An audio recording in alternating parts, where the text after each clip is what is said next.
Good afternoon, everyone. Thanks for joining us today. And again, thanks for waiting. We appreciate. Thanks for your kind understanding and thanks for waiting as usual. Thank you so much. You are welcome to the Organhouse Concert and Seminar Series today. It is another day, another great one, and another moment of engagement. So today's edition is quite unique in a different way because it was a kind of conversation that is going to perhaps build on what we have started in the past, from the beginning of this month, particularly or last month, ideas around analyzing, understanding, reading African music. And by African music, I mean that in a broad sense, in the sense of what type of category we know. So I use that word in a broad term. So kindly understand that. So today, I'm just going to dive into the process. It is not so much of a presentation. It's not so much of a dedicated seminar, but I will start a conversation. Definitely, we can call it seminar, but it's not, the idea is not to sit down and present something to you. The idea is to use, bring forth some resources from what all of us know so well in terms of music sound, in terms of principles, in terms of ideas, and let's engage some issues. Particularly, this is important for some of us who are creative, composers, scholars, people writing dissertation, doing research, and so many of us who are looking for many ways of becoming our aspired, idea of being an African scholar. So I hope this will definitely speak to us, and I hope so. But I'll share the slide for a while, and towards the end, I will stop and I will do a bit of explanation, a bit of reading from my own end. Then we enter into the conversation. So let's start from somewhere today.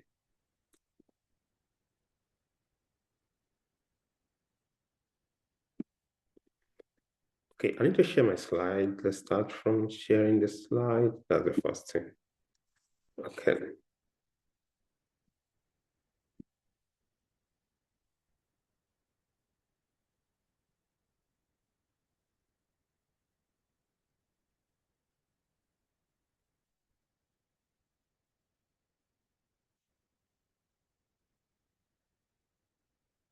So today's focus, as we know, you've seen it, today's focus is challenges of categorizing African music, divining indigenous knowledge system through the lens of Amos Tutuola.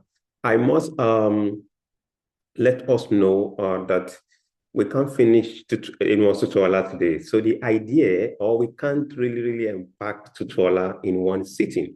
So the idea, perhaps, is to introduce the idea of Tutuola and how his world of thinking, his world of magic, his world of theorization can help, particularly in the areas of musical analysis or exploration or explaining phenomenon that has to do with Africa, particularly music.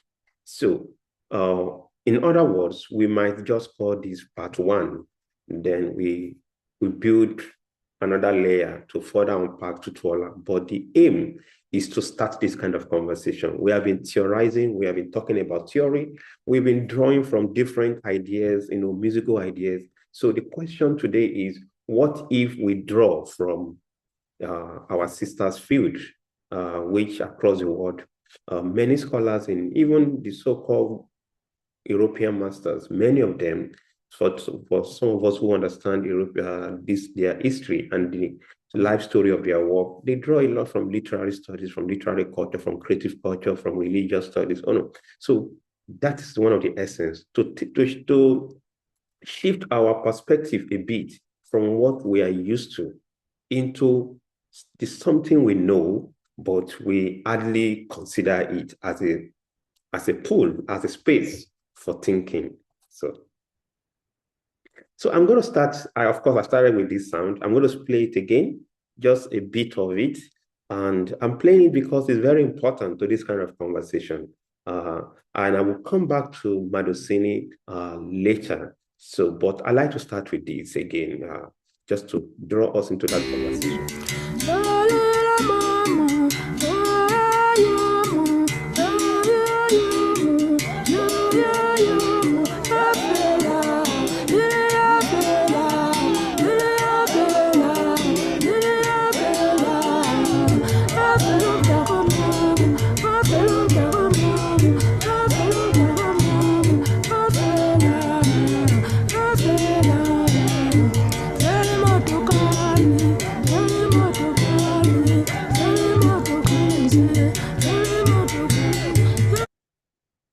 Okay, thank you. Definitely.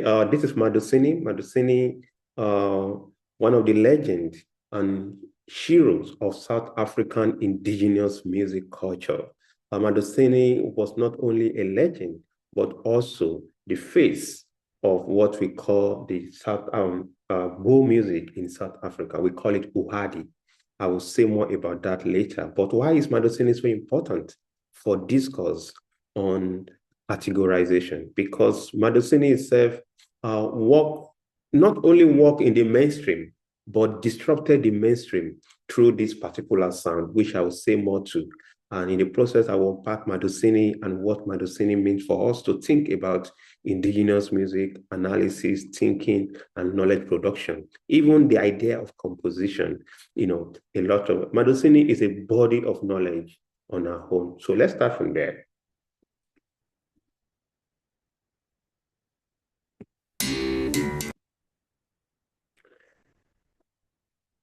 On problems of categories in African music, the question that I have is what happens when we try to analyze or understand African musical practice through a finite prescribed framework? In other words, why is it so important to even analyze in the first place? Of course, I know the obvious answer to that. But the most important one underlying it is if we need to analyze, because according to scholars, many of them within the African post-colonial studies and post-colonial studies in African music practice composition, the idea is to analyze, is to know. Why do we need to analyze? Is to know a phenomenon, a body of work. To analyze means a kind of calibration into a body of knowledge, be it music composition, be it a culture, getting into it, explaining parts, components, and bringing them together, showing us what is inside, and not just what is inside, what lies ahead, or what does that mean for us? So the second question then is, why is it important to categorize? Because when we start analyzing in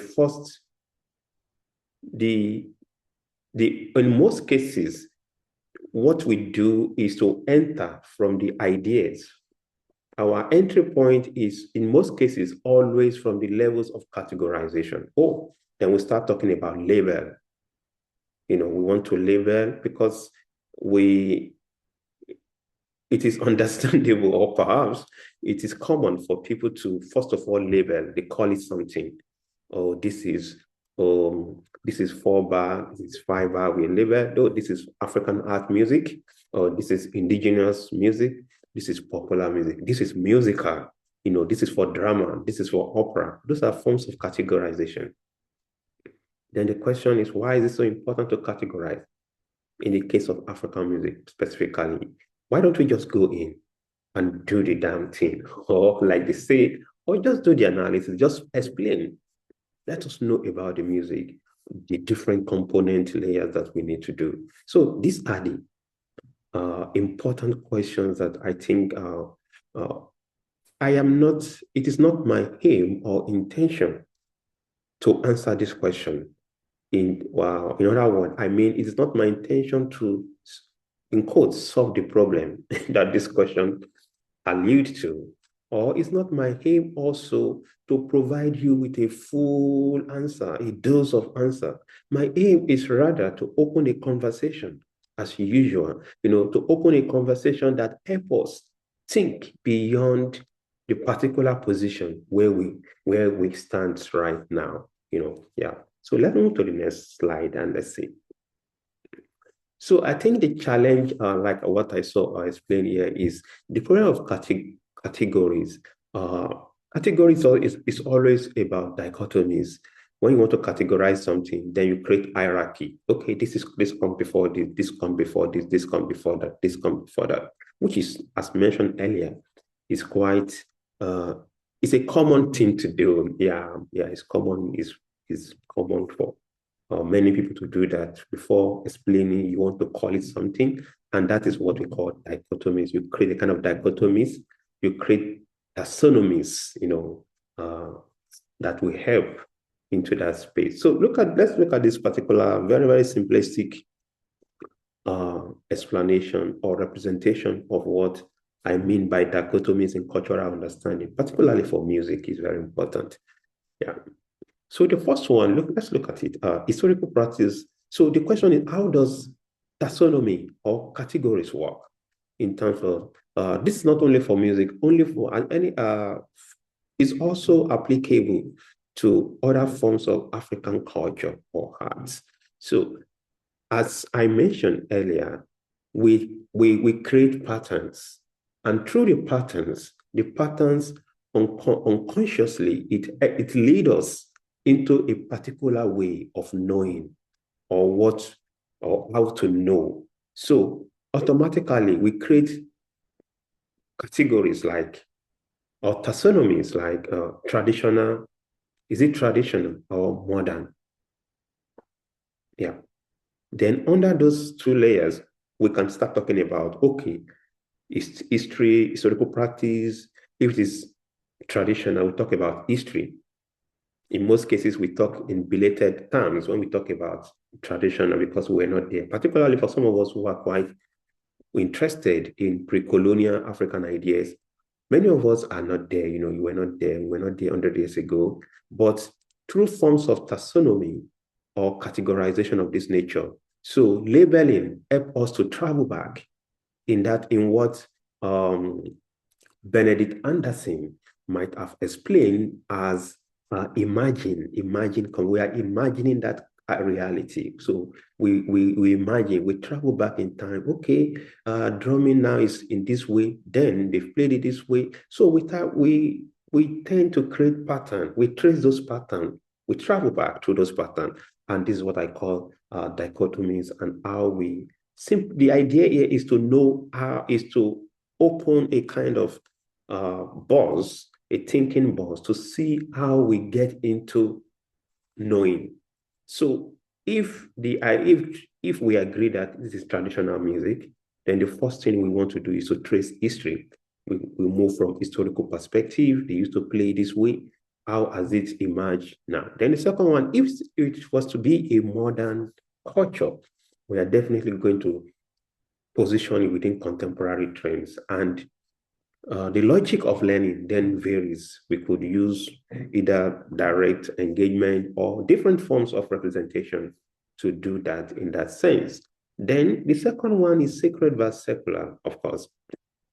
In the case of sacred, we talk about religious rituals. This could be from different forms of faith system or religious system. We talk about religious rituals. We talk about routine. We talk about doctrine. We talk about praxis. Then we talk about order.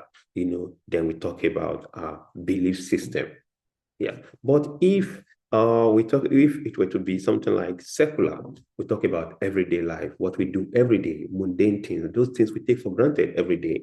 The way we engage with friends, we go to bar, we go to restaurants, we go to market, we do all sorts of things. We go to concert, we go to rehearsals. So we call it secular, yeah. Then if local versus international, of course, local will definitely be regional customs. If I'm talking about local in Ghana, I can talk about whenever it's a region. I can talk about the Accra region. I can talk about the Cape Coast spaces. So these are local.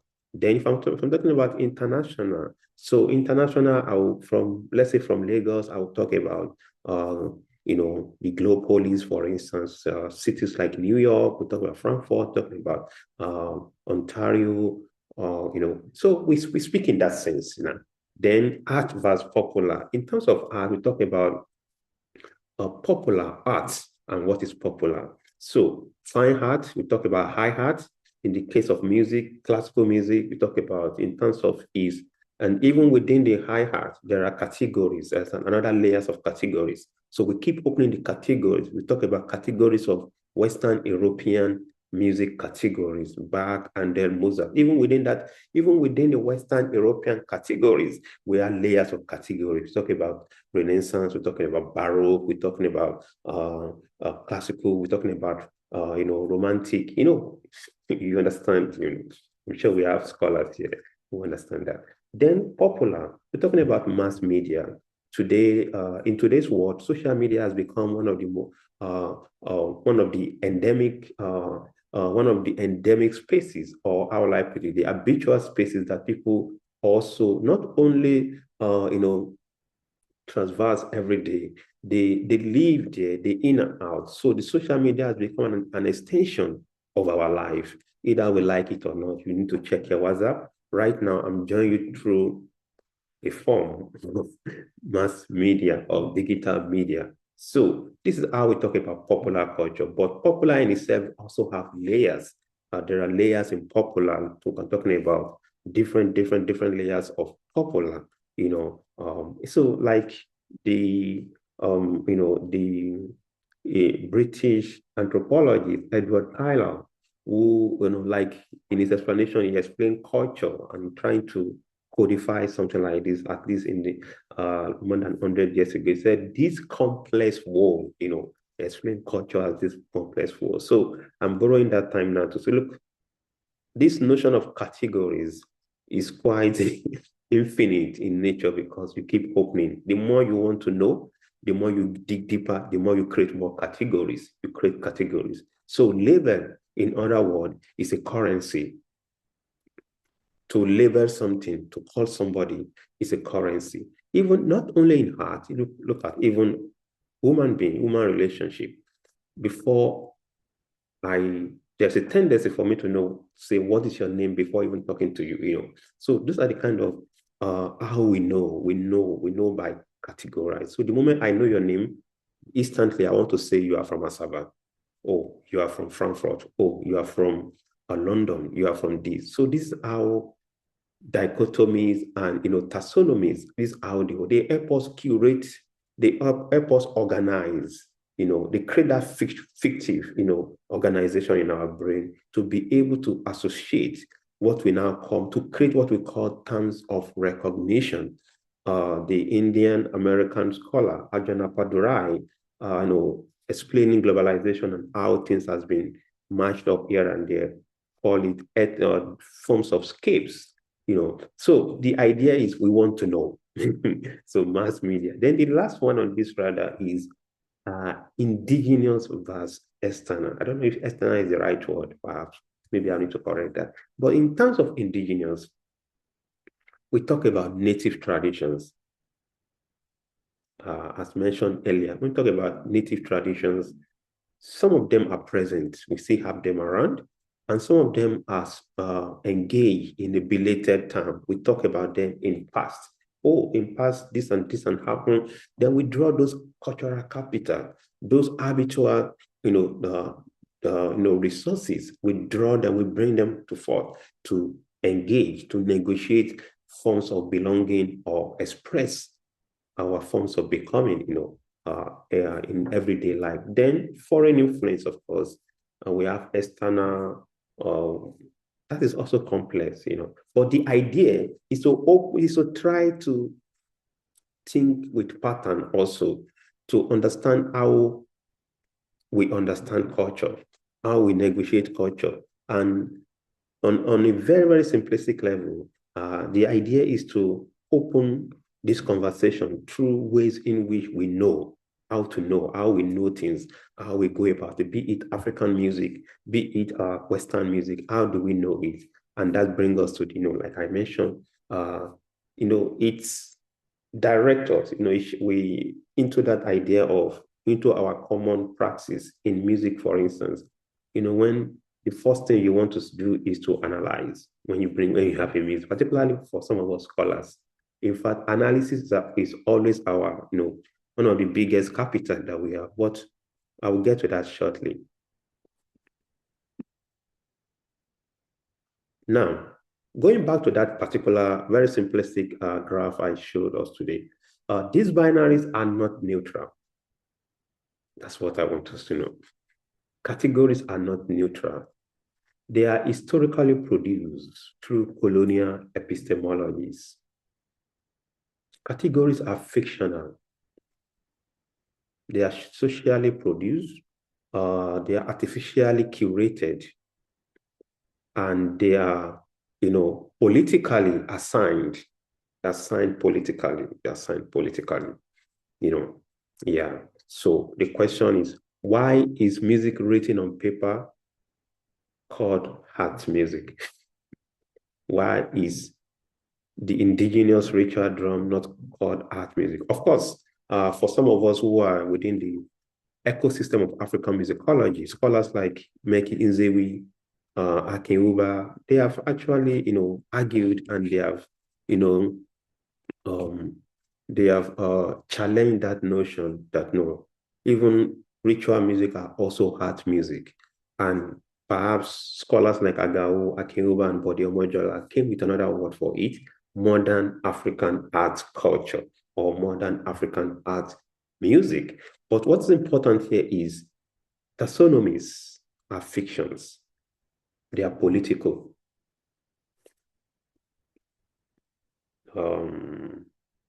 So what happened? Okay, let me share again. I was thrown out. Maybe I need to share again. I hope all is well. I just want to be sure.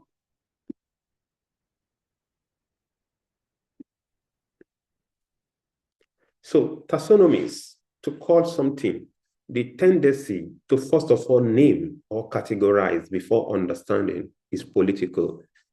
It is fictional, and it is socially programmed through forms of epistemology. But the one that is so glaring and the lowest hanging fruit that all of us know is colonial epistemology. There are other forms of epistemology that have been programmed, but we'll get to that shortly. Then the problem is not simply misclassification per se or misrepresentation. No, that is far from that. It is a deeper epistemological mismatch. By that, I mean, if I need to categorize and call a music art music, and because of art music, it is written on paper, then because of that, it's art. And because to explain it, you need to be literary, you need to be sophisticated in grammar, in different forms of analysis, which is good, by the way. I love doing that. But so then other forms of music, the woman at Bodija who sings every day and who speaks to people, who sings, so kind of music is not art, that is epistemological mismatch. That's what I mean by that. So it boils down to that idea of epistemologizing, who has the power to represent, who has the power to name, or who has the power to name, to categorize, and don't forget, the whoever has the name, whoever has the privilege to name, categorize, they own the power, they direct the narrative, they curate the narrative, they own the narrative. Then the next one, the limit and problem of Western taxonomy, perhaps. But it's not only Western taxonomy. There are other forms of even indigenous taxonomy that are quite problematic and limited. But let's focus on this as, as a foot in the door to enter into the conversation. So Western classification system is in music, for instance, we have classification system. So the first one we have by your left, we have, in the Western scheme of things, of course, we know there's a form of standardization, which in other words means fixity. It is fixed, non-negotiable. It is there. It is changed, but in a very, very, very, very different ways, which is okay. But so in the context of this fixing of fixity, you have stable genres. Since many hundred years ago, or let's say 100 years ago, classical music has not changed. But music of Mozart still remain classical, still belong to the classical era. So that was the terms of recognition and the taxonomy created. And till today, we still engage in that sense. It's good, it's fine. Then we tend to think in evolutionary ladder in that sense. We think from Baroque, okay, Renaissance, it is what it is. Then after Renaissance, the next one is Baroque. Okay, this is what you do. Then the next one. So we think we know through evolutionary process in this scheme. So for you to know classical Mozart, you need to know what Levi-Strauss calls binary opposition. So you need to know Baroque for you to understand classical music. Yeah, I know we have music scholars here. We also have non-music scholars. So I'm trying as much as possible not to go into so much technical details, but I'll try and make it, yeah. Then the next level is what, but then within this evolutionary process, then we have hierarchies in the ecosystem. We have composer, we have performer, then we have audience in that hierarchy. And in that hierarchy also, each of them has layers of currencies through which they transact and negotiate power within that ecosystem. Then coming to the right side, then objecthood. Then we have the object that becomes the capital through which each of these layers, function. The starting point, we have the objecthood. The musical must be written, score, through 5-line and 4 spaces. In most cases, there are other forms of notation, of course, but scores, it must be on score. Then, in other words, it can also be recorded. So you listen, you see, and that's how this knowledge is produced. And the next one, which I intentionally did not go into, is the performances of this knowledge process, which take us to educational process. I don't want to go too much into that. That's another conversation. I mean, how we know in this scheme is to write code 1, code 4, is to now bring into life the taxonomy. You need to know particular figure. So yeah, that's another conversation. But that's not the focus today. What I want us to see is how this classification system works. But also in this system, it is about power relation, hierarchy. A composer is somewhere, then audience. Then in between, we have other forms of power and taxonomies. We have the conductor who must be at the front. We have all these. So all these are fantastic. They are the ecosystem that shape Western music epistemology, which are fine. Yeah. Then the next one, which I hope this representation helps. So the contrast then with African music realities. Then the first one is how music social integration. Then in this particular context, it's a bit different. We talk about fluid boundaries in the African music scenes. There's this hierarchy of composer, performer, audience. It's not always the way, of course, not always the case. You have more fluid boundaries. We have, in fact, there are the positions are not fixed. Sometimes somebody who is meant to be an audience can change position to join the singers and also take the lead. And we know all this, of course. I'm not trying to You know all this. Then that plus the process of production is fluid. So it blurs the notion of genre, genre, calling it genre. This is genre, this genre. So in the African context, it problematizes the notion of, category. Let's say, for instance, then below that layer is what the music is doing actually, what we call the function. It's about social interaction, social embedding, spiritual, four forms of well-being. People negotiate when they engage, so life, ritual, economy, political, for whatsoever. People have multiple layers of terms of recognition. For some, it's about sustainability. I want to make money. It's about economics. For some, it's about politics. Some is about sacred. It's about ritual. It's about worship. It's about, so it functions in different ways. Then the overlapping role of performance is quite significant, like we all know. If you go to in a let's even in a contemporary case, performer, audience.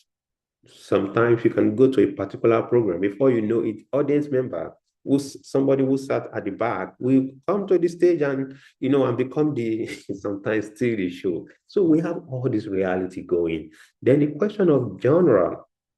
So in this sense, there's a clear general separation. Of course, we have different forms. We have juju, we have indigenous music, which is also based on the Western epistemology that we inherited. Fine, good. So we still have that, but there is a kind of transaction difference in there. So then we have performance contests. Performance in this case tends to be um, it's not just art, but I wrote art here.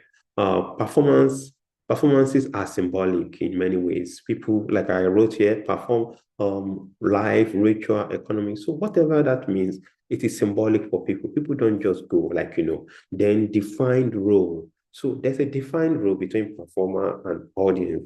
I am meant to listen to you. Then I need to give back a gesture. I remember many years ago, Meki Inzewi was giving a lecture somewhere, yeah, and it was emphasizing the symbolic gesture of what makes a good music, in quote, that if a musician is playing, according to him in the African context, if people are not nodding their head or even standing, according to him, the musician should know that he has failed. Because according to him, it's not about clapping. The moment the music sinks into your body, definitely there are different responses, either nodding, true forms, or sing along there. So the difference here between the Western taxonomy is also, it's not so much of power here. It's so much of co-production here. It's so much of, I don't want to use the word community or communism here. So, but it's so much of that social process, co-production process, It's not direct, it's not a strict, direction where you do one thing strictly and, so it is quite fluid, yeah. Then let's draw on a few examples. Let's draw on a few examples that can help us to further unpack this. So what does it mean for us to approach categories, analysis, understanding in trying to know in African music? What does category mean? How do we categorize? Are there categories? And if there are categories, what makes a category? What defines a category? Are there genre? When you're talking about genre, are there fixed genre? Like in classical music, Beethoven is Beethoven, and when we need to analyze Beethoven, we analyze Beethoven based on the established institutional framework. How do we have that in African music, and how do we start thinking in this way? How do we start? So I have a few case studies, quick one. I'll play a few music, I will explain the music. Then towards the end, I will unpack, then we can open the conversation. Then I'll bring in Amos Tutuola. He has something for us. Perhaps the question I asked, perhaps Amos Tutuola will answer.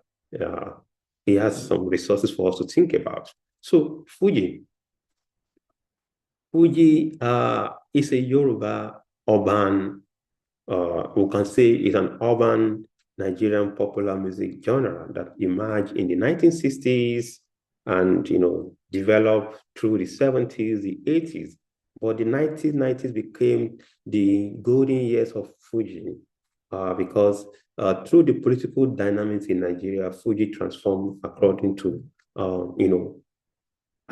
eras. But in majorly, Fuji comprises of Yoruba indigenous drumming, Islamic cantillation, Afro, Euro-American popular music genres, including highlife, juju, particularly juju and highlife and other forms, and even gospel. But recently, the genre itself has become quite significant in terms of ways in which is redirecting our understanding about genre, I can say is a typical example of what we now call post-genre, but that's not the conversation today. So Fuji mixes or combines Yoruba drumming culture, Yoruba vava art, Islamic cantillation, Euro-American pop sound and aesthetics, and local and African popular form like juju, highlife, gospel, there were merengue,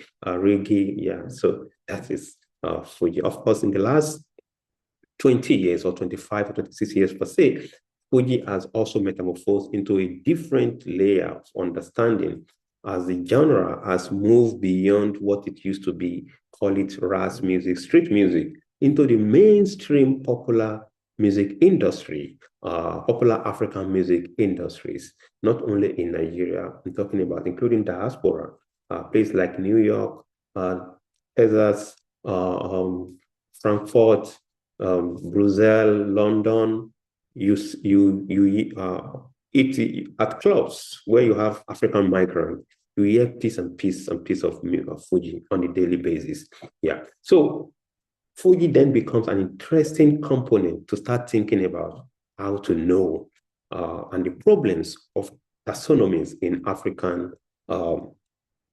music scholarship.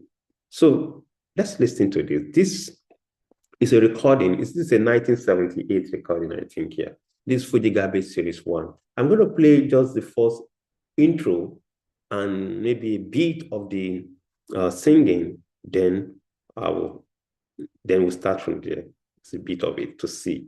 This was in 1987, 88.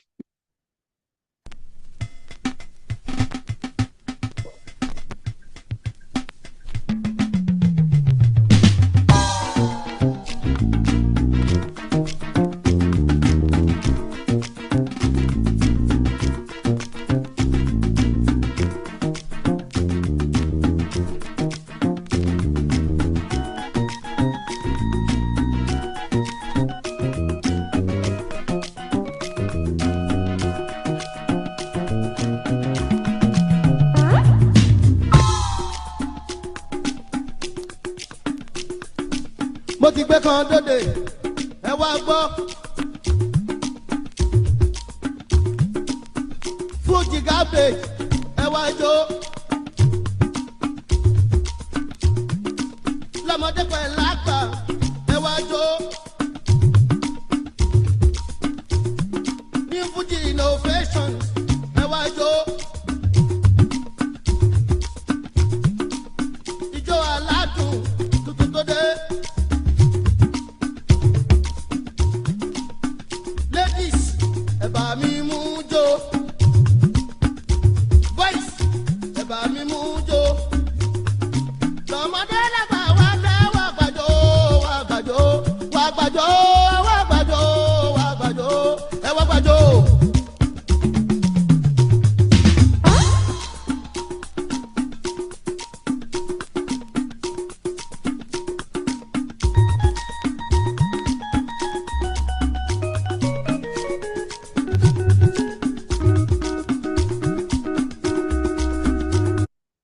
Thank you. So this is Fuji Garbage Series 1 by Sikiru Ayinde Barrister, we call him the pioneer, the pioneer of the genre. Yeah. So why is this so important for discourse of categorization and general and knowledge making African music? So I play this intentionally, particularly because my work is situated part of this. Yeah. My monograph is actually is drawing, is relying heavily on Fuji music because my doctoral work explores Fuji, Nigerian music industry, and African popular music across space. But Fuji was central, Juju, modern, yeah, urban Yoruba, popular sound like Fuji were central to my work. And my monograph is actually on Fuji, but in a different way anyway, when it comes out together. So that is why I'm using this particular sample. So what I want to say about this is not to analyze to you. You will read that in my book, or I have an article on Fuji, by the way, I can share with all of us. So, but why am I drawing on this? It's simply because this album was released in 1987, 88. Now, the sound you are hearing, this particular sound, was a beginning of something else. Was a definition of something that was never there in the Nigerian Yoruba popular music at the time. But 10 years back, in 1978, 1979, Barrister traveled for the first time, went to London. He had a series of shows, and he came back. Coming back from London was another eye-opening for Barrister. He came and transformed his sound. And the next album he released in 1989 was Fuji. I think that was Fuji. Fuji Garbage. Yeah, but that was the first. I think that was the first Fuji Garbage where he tried to. But in that particular album, what's important? That was 1978, 1979, I think, where he defined Fuji. Yeah, that's where he standardized what we call the new Fuji sound. In that album, but of course, some of us, you will remember, Barrister make an interesting announcement about which complicates the idea of genre making. That's where I'm driving at. So Barrister explained, and I quote him, what is Fuji sound? Can somebody tell me what is Fuji sound? Of course, the idea of Fuji itself is complicated because it's a complex word. They begin to use Edward Tyler's popular idea. So it's quite complex. It has very different, ways of becoming that is quite problematic. But also interesting, fascinating. But at this point, before this particular point, the genre has been emerging since let's say, towards the end of 1960s. But at this point, Barrister felt it was a time for him to define, again, like I mentioned, to classify. So, and again, I remember I mentioned, classifying, naming is always towards something political, symbolic, it's either, or economical. So Barrister had to name his own Fuji, and he called it, he said, it's a combination. In fact, can somebody tell me Fuji? What is Fuji? Anybody so only and no, or no luma two. Yeah, you can get that. That's the lyrics. He asked, can somebody explain to me what is Fuji sound? What is Fuji? And the backup responded, anybody so you are the one that's going to tell us, because in Yoruba, anybody so only and no, or no luma two. Yeah. So in its definition, I was not only, surprised, but it is quite amazing to see that Barrister was defined his Fuji as a combination of Afrobeat, Gudu Gudu, Akbala, and I think he mentioned up to 4, and including reggae. So why is this relevant now to this particular album? So 10 years after, at the time, in fact, 3 years after, in 1980, Barrister made another interesting move to introduce trumpet to his Fuji album. I think it's something 83 or 82 when Bobby Benson passed. Passed on. So it was a special album where he eulogized Bobby Benson. And in that respect, he introduced trumpet. He has a two-line, I think two trumpet and one trombone, trying to, yes, in his definition, high life was there, of course. So trying to produce a kind of a dedicated Fuji, but in the high life style, which sounds so beautiful, by the way. So you can check it out. So between 1978-79 to 1987, that was the 10 years, 10 years in terms of progression, the transformational process. And here we come in 1987, 88 with this album. Because of this particular album, I've had conversation with the producer and those who were part of this interesting production. It was quite interesting to know, but that's not the cause. But what's important here is Fuji, traditionally, even as I speak at the moment, across metropolis, suburb in Lagos, people think Fuji, people still explain Fuji as Islamic, from Wiri, from that. Then let somebody listen to this particular album or track the development of barista and its own particular sound. There are other Fuji musicians who follow the same pattern in terms of transformation. Yeah. So anyone who listens to this particular music would definitely see something different.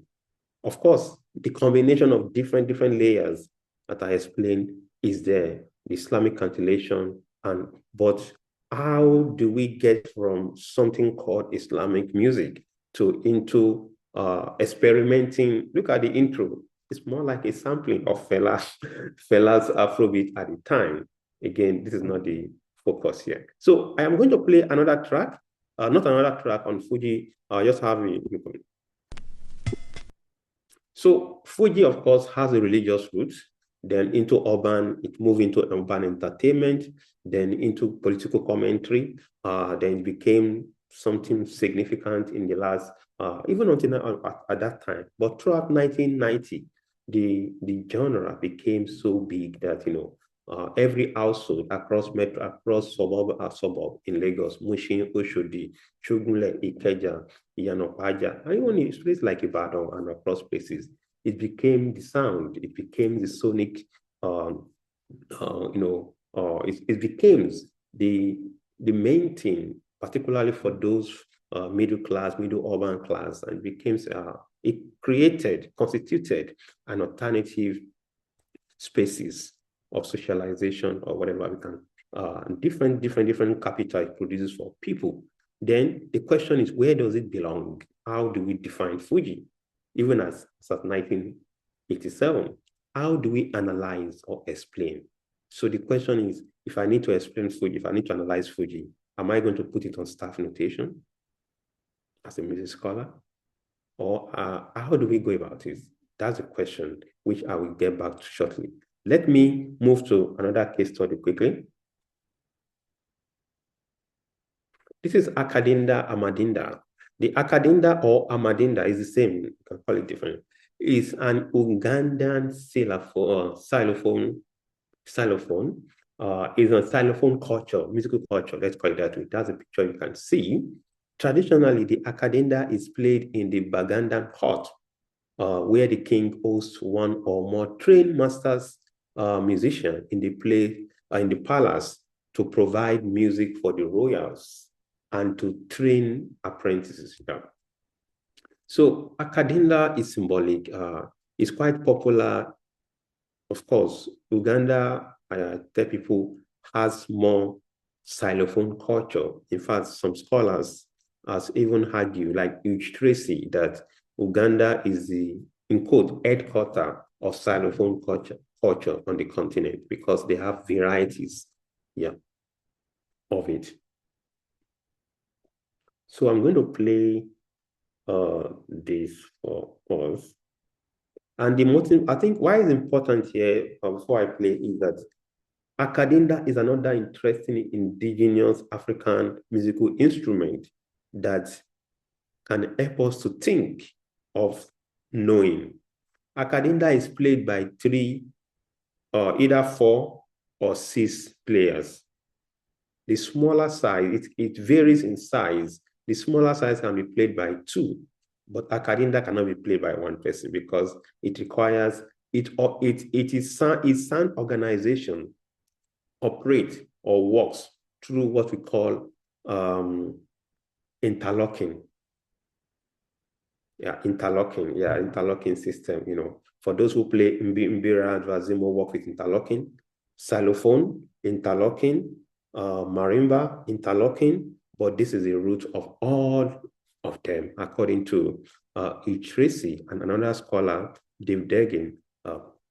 So let's listen. Why is this so important? Because Akadinda is not, how I put it, it's not so popular, but it's quite symbolic in terms of technicalities, in terms of potential to start thinking in that sense of problematizing the idea of analysis.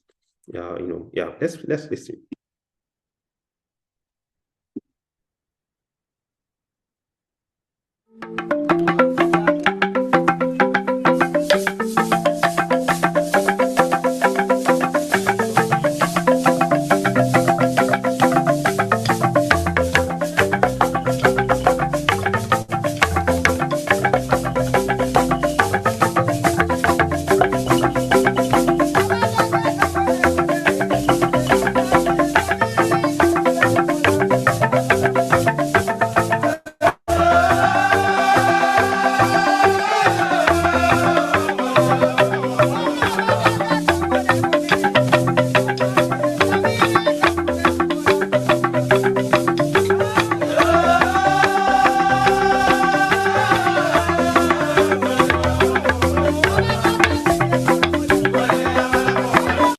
Okay, so Akadinda, that's a sound, and I think this is a bigger Akadinda. It varies in terms of size and technicalities.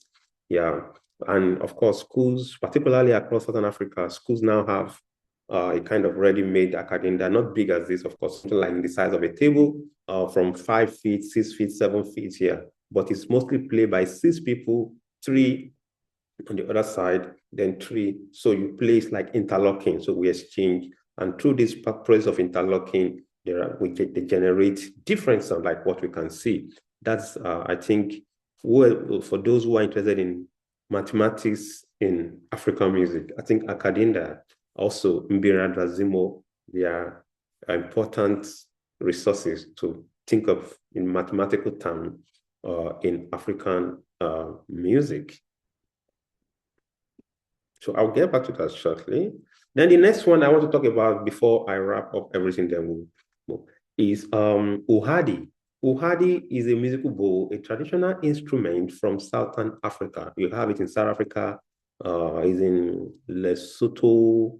Yeah, Southern Africa is there. It's a large, unembraced musical bowl attached to a resonator and played with precision. In most cases, the length of the string bow ranges from 115 to 130 centimeters.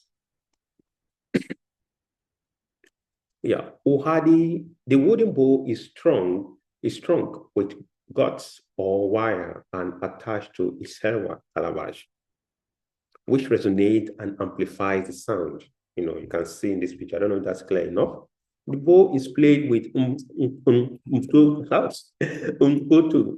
bita, don't mind me, made from a thin stalk of grass, often plucked from the roof mat, which is beaten against the string this way.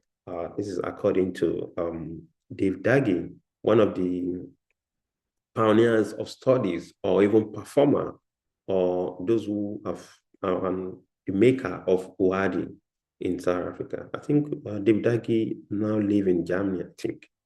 But yeah, he did a fantastic work in terms of he wrote a lot of books on the instrument. So let's come back to Madosini. So what Madosini is playing the instrument is called Uhadi. I have played this earlier. So just to remind you how it sounds, I'll play short clip, then I'll play another version. There are another version of indigenous bow, which is played, in different way. I will show that. But listen to this. Let's get back connected to it.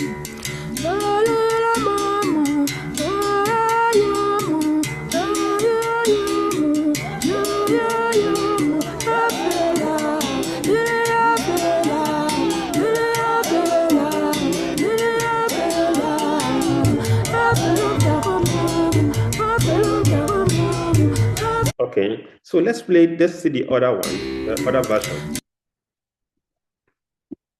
This is our ancient classical instrument of the Xhosa-speaking people. We've played this instrument as long as African Xhosa people have been around. And the instrument is called umkhobe.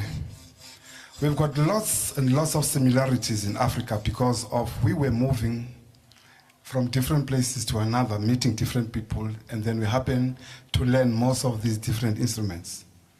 If you look at the Zulu nation also, similar thing. We've got lots of similarities, especially in the SADC countries and some other countries and so on. I don't want to talk much, I just want to play for you, yeah? Yes.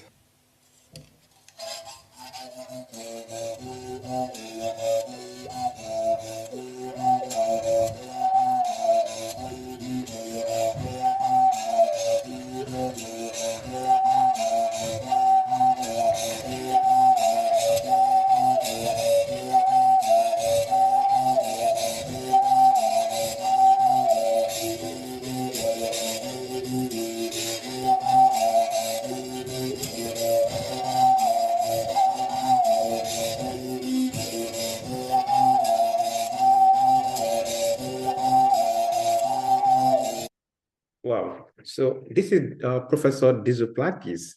I was privileged to study with Dizuplakis at the University of Cape Town. He's also a renowned musician, instrument makers also.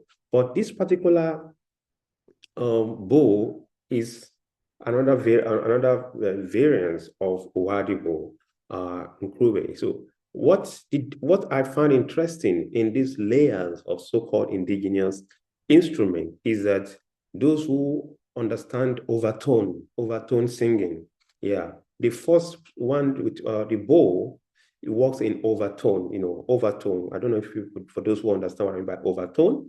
So if you're talking about overtone, it's not just in Western culture, it's in this culture also. Although we can do a different lecture on overtone, indigenous technology, the tonal system, we can do another lecture on that. But why is this important today is that I want to show us the different technical realities that many instrument has that are also relevant to discourse even in the contemporary world before we talk about how then to analyze the music. Look at this particular music. You can it's playing one string, but if you listen carefully, you get many sounds. For those who understand South African choral culture, indigenous choral culture, the township amakwaya, this is one of the tonal generator because this is indigenously many centuries ago. This is what the people were singing. This is so. If you check, this particular tonal system does not follow chord 1/4, the normal triadic sense of Western tonality. It stands on its own. And there are scholarship, of course. Dave Deggy has done a lot, in this area. Also, the Tracy family. So, and many scholars in South Africa have done a lot. I also studied with Dizuplakis, and I wrote aspect of my master's was on Dizuplakis and his world of experimentation, and a band he led for many years during the apartheid era called the Amapondo. Yeah, so I studied with him and I wrote about him. I lived with him for many years. So yeah, then let's move to the next one. Then this is our ancient. Okay, this is not where we're going. Yes, let's go to in the examples we've played Fuji, we played Amadinda, Fuji from West Africa, of course. Then we played Amadinda and Akadinda from Eastern Africa. Then we played Urube and Uhadi from Southern Africa. At least what we don't have is Central, and which we can cover. Now, in the African, of course, over the years, African scholars have always, motivated or, argue for indigenous knowledge systems. So the discourse on representation is not all discourse of how to know or ways to understand has been on for, let's say, going to 100 years right now, at least in the 50s. Yeah, this conversation has been on since 1950s per se, or 1940s. So then central to this conversation, particularly recently, let's say from the 1970s, 1960s, the idea of indigenous knowledge system came into the fore, and also spread into the conversation around African music. Indigenous knowledge system, like we know, is a popular term. People have written a lot about it, I'm sure we know. But what's important is relational, embodied, contextual, performative, and all it has different layers. In many African contexts, according to this system, music is not an object to be classified, you see, or to categorize, you see. It is a way of knowing. In Uganda, the Amadinda embodies the history of the royalties, of the Bakanda royalties. Yeah. In Southern Africa, the Uhadi and Urube, they also embodies the local history of agriculture and economy, and also migration from one region to the other. Because even in South Africa, the bow is not homogeneous. The Zulu has their own bow, it's very long. While the Xhosa, their own bow is not so long. The two bows are tuned differently. The Zulu bow is tuned in a chromatic order, while the Xhosa bow is tuned in a second. It's tuned in not semitone, like the do, we, gombe. It's a tone. Yeah, it's a tone apart. So they are not the same. The Urube also is toned in that same sense. That's why when you listen to Zulu music, it's different in terms of aesthetics. It's different to those from Eastern Cape. It's a Xhosa people. It's not the same. That's another technical conversation we can talk about. But what is important here is that music is not an object in this context to be classified. It is a way of knowing. It's a knowledge system also. What do I mean by that? However, the challenge in this knowledge system is that, of course, before the challenge, knowledge emerges through participation, meaning negotiation, of course. People negotiate meaning in this sense through this instrument here. And these meaning are also not fixed somewhere. Unlike when you say chord 4 must resolve to 5 in the Western sense. But in this context, meaning is not fixed. Categories are situational. You can only categorize based on context or situation, like I just explained. So to better understand this epistemology, I turn not to musicological, ethnomusicological composition, whatever, but to literature, to the African literature. And by that, I am interested in what has now become ethno-theories, particularly the thinking of people, African literary scholars, how their work can explain, can help provide alternative lens, or if not a major lens, to understand the notion of knowledge in African music. So Amos Tutuola and the logic of incompleteness and non-linear knowledge. Amos Tutuola is known, of course, from many of his work. Particularly, he is quite renowned for the Palm Wine Drinker, which was published in 1952 by Faber and Faber. Then, in the works of Amos Tutuola, there is more of magical, imaginary entries than the normal literature. And of course, I need to let you know that Amos Tutuola was a Yoruba writer who wrote basically, of course, was a Yoruba writer, but who was writing a different form of English. Amos Tutuola was quite unique, but so his works are fictional, symbolic, but also they were non-linear narratives in the sense that the blood reality is either there or there. It's like dreamlike. So it privileges myths, spirit words, not fables, spirit world, myth, knowledge system, rituals, and create a world of imagination where these resources becomes an alternative world to understand the world in which we inhabit.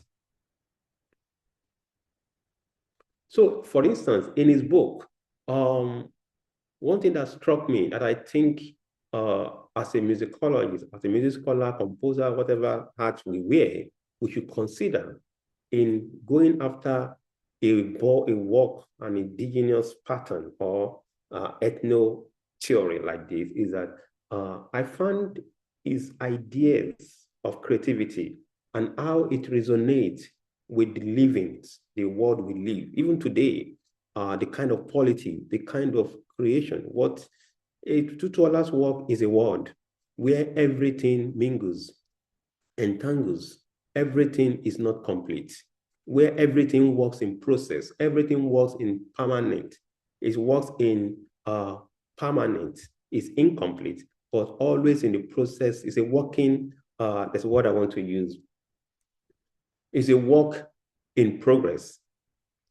It's not a finite in his creative world, in his symbolic world. So, and I read, this particular passage is very important.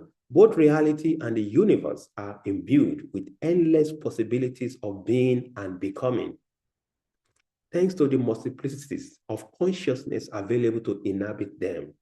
Things, words, deeds, and beings are always incomplete. That is me, that is my word.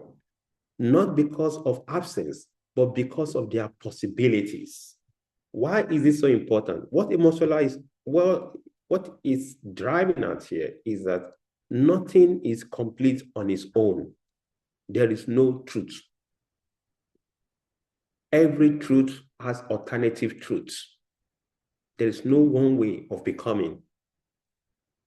Rather than saying things work in this way, Amos Tutuola call us to a world, into a reality where we can start thinking, okay, if it is A, if I stand from the other side, it can be C.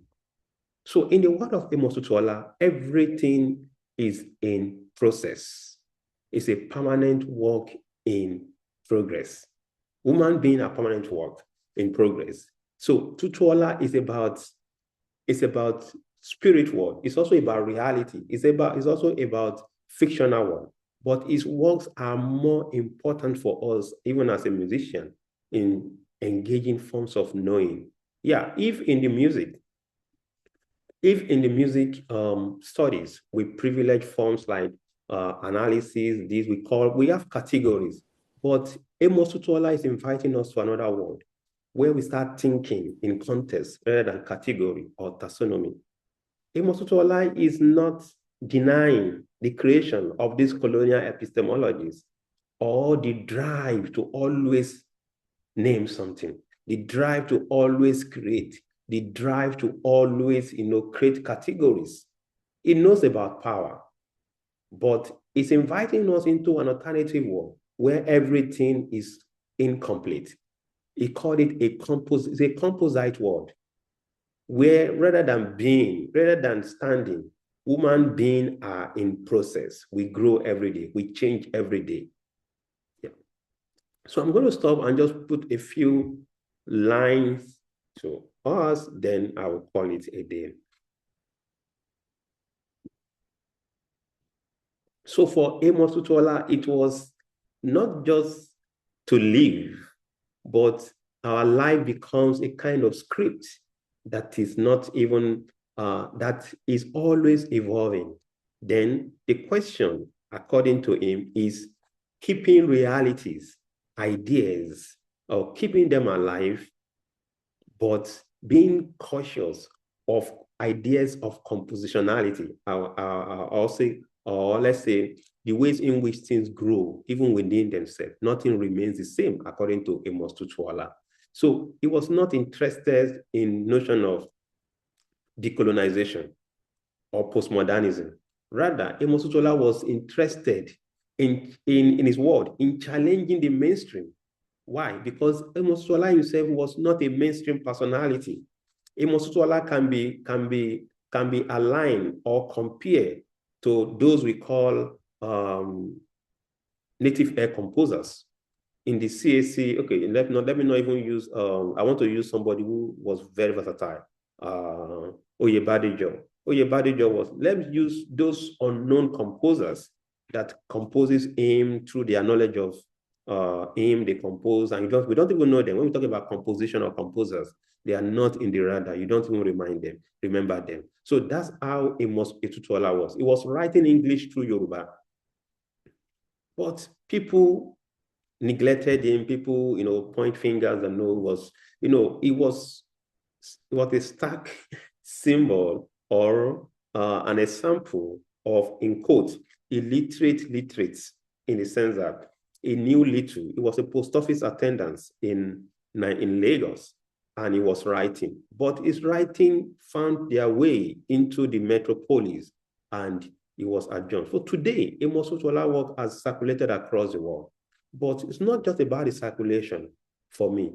It's about the world that Amos Tutuola is inviting us to. It's a cosmic world where nothing remains the same, where decoloniality does not exist, but it's a way people live. People live it. It's a world where people don't name things; they just live it according to context. And power relation is understandable through incompleteness, forms of borrowing, and all different ways of being in a world, where you need to get things every day. So Amos Tutuola is a key for me in getting. So he's a scholar. It's a Yoruba novelist that I read to understand the politics around the world.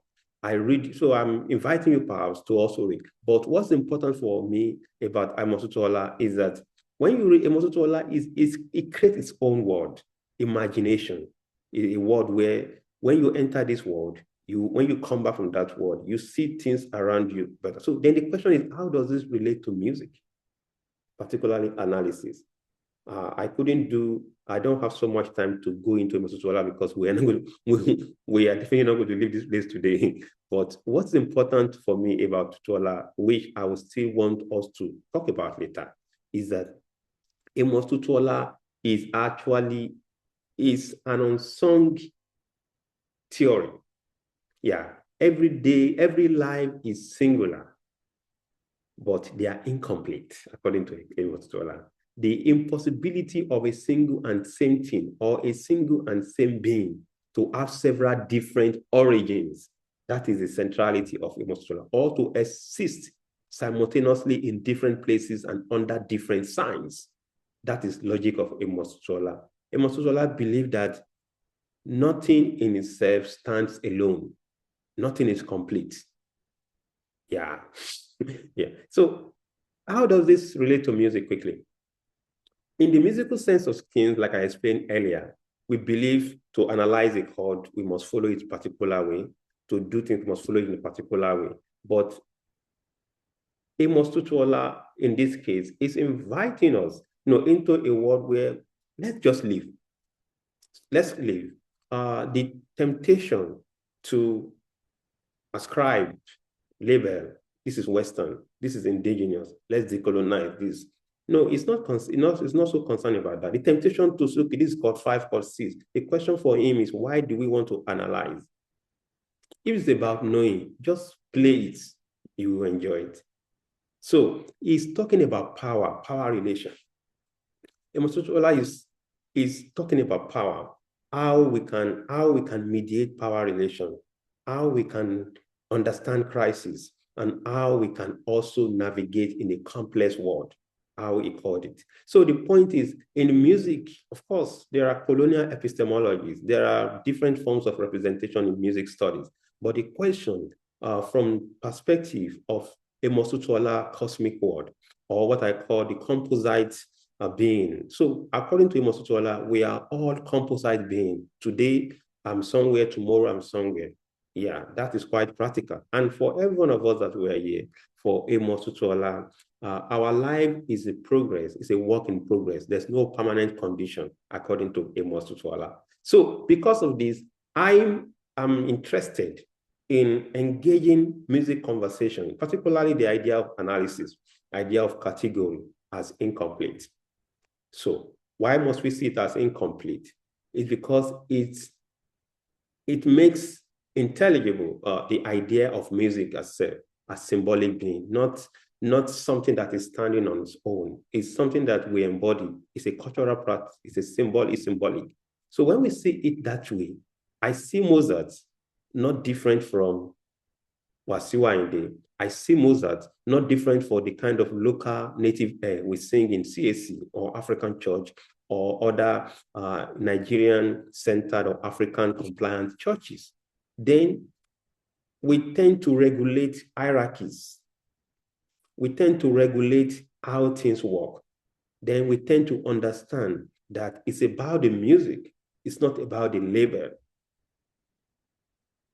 Maybe I should stop there. Then the question from where I started from is what might it be for us to start thinking of music not in terms of category.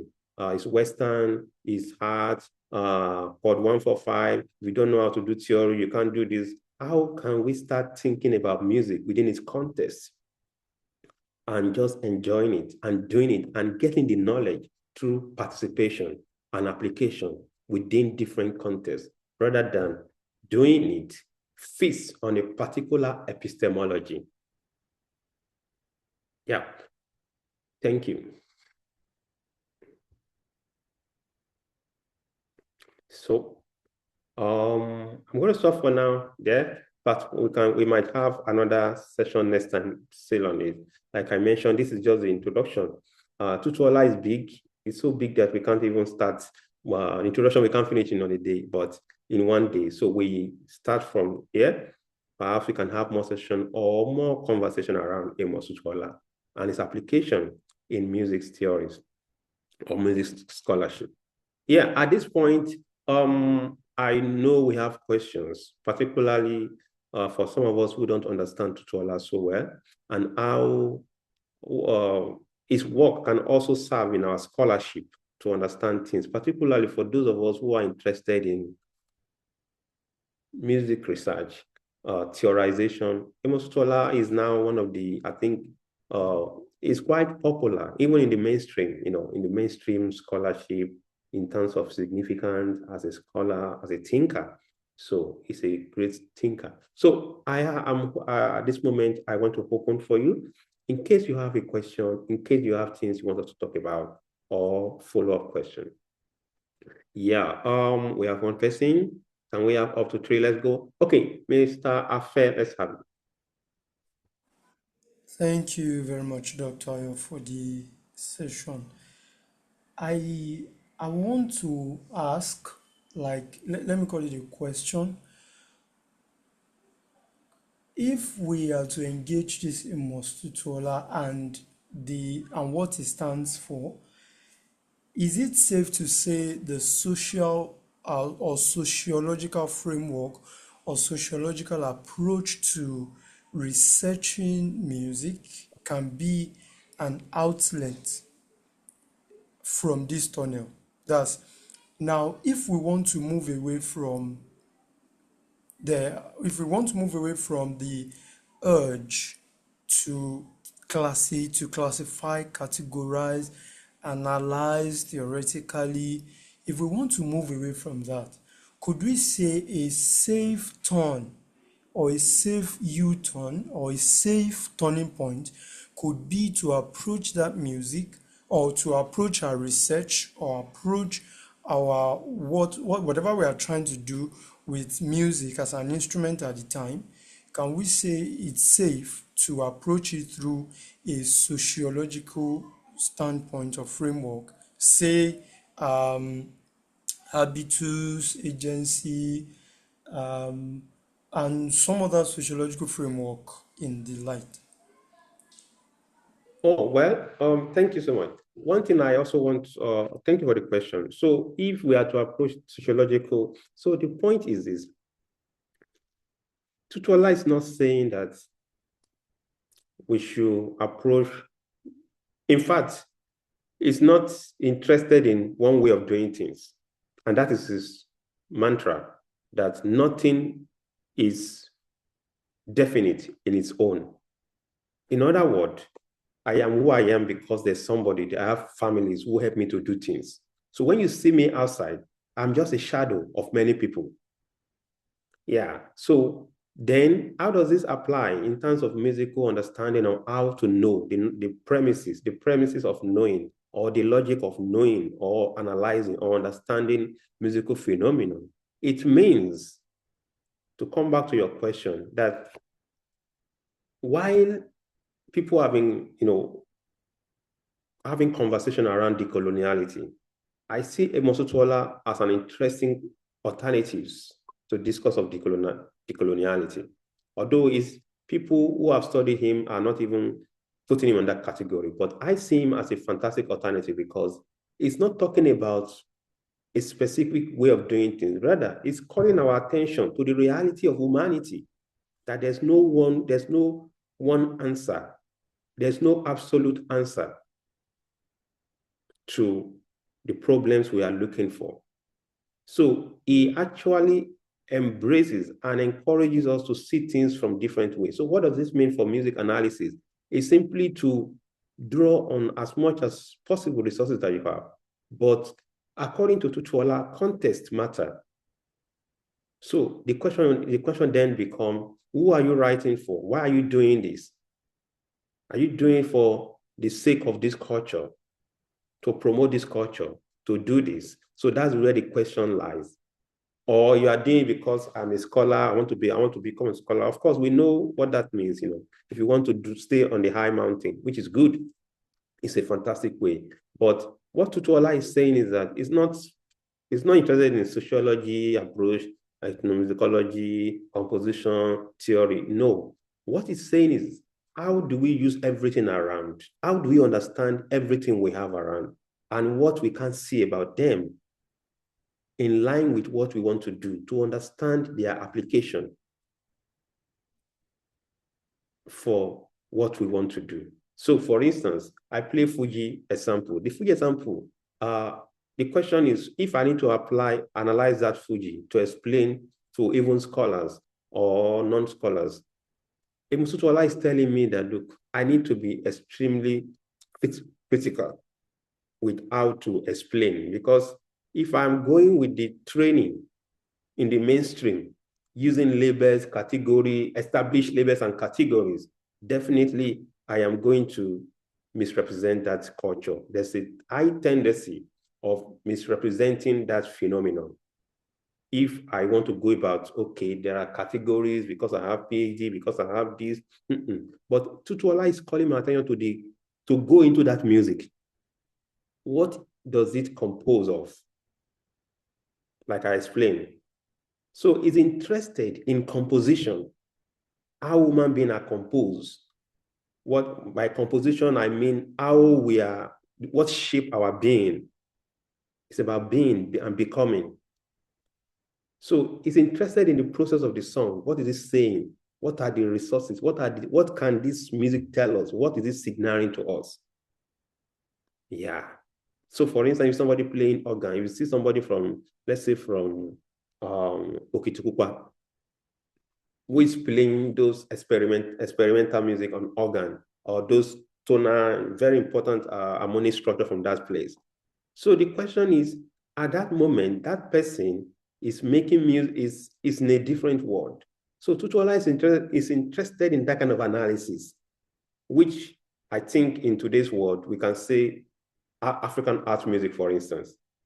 Tutuola will have been very, very much interested in African art music because it's one of the things he likes doing, to think of, okay, this thing, let's break it down. So he wants to break things down and bring out different things that shape that thing. That is Tutuola for you. I don't know if that makes sense. So to answer your question, it is understanding the phenomenon. To understand the phenomenon, breaking it down, tearing it apart, and showing us what this thing is about in a way that helps us to understand that thing and that make everyone to understand it. Not in a way that I'm trying to respond to a particular epistemology because I have been asked to do that, or because my label guarantees me confer power on me to do that. That is what Tutuola is about. It's talking about. Okay, we have Mr. Ganikale.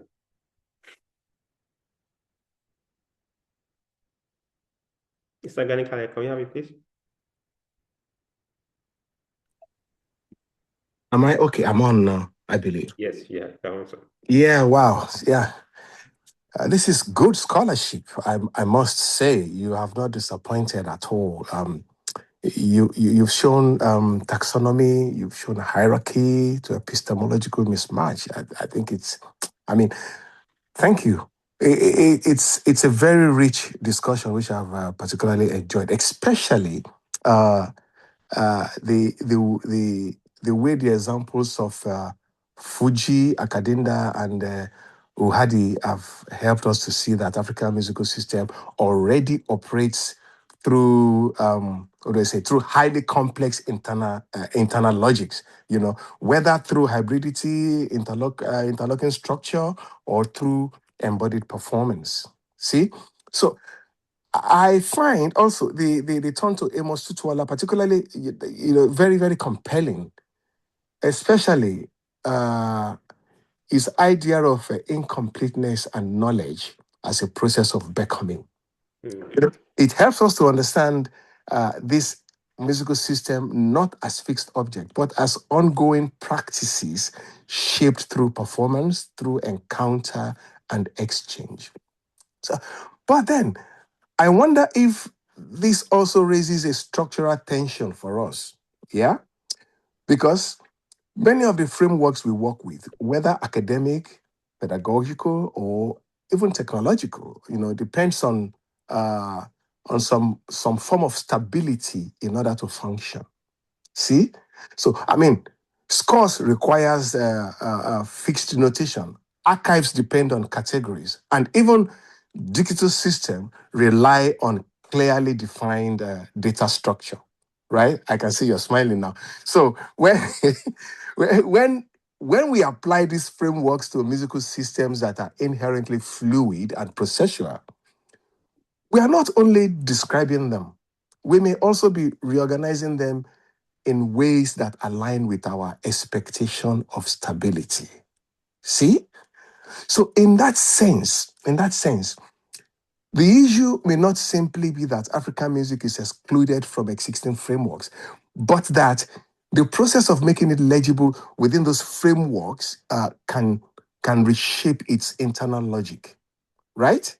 So this suggests that the challenge is not to abandon analysis or categorization altogether, but to rethink the way they operate.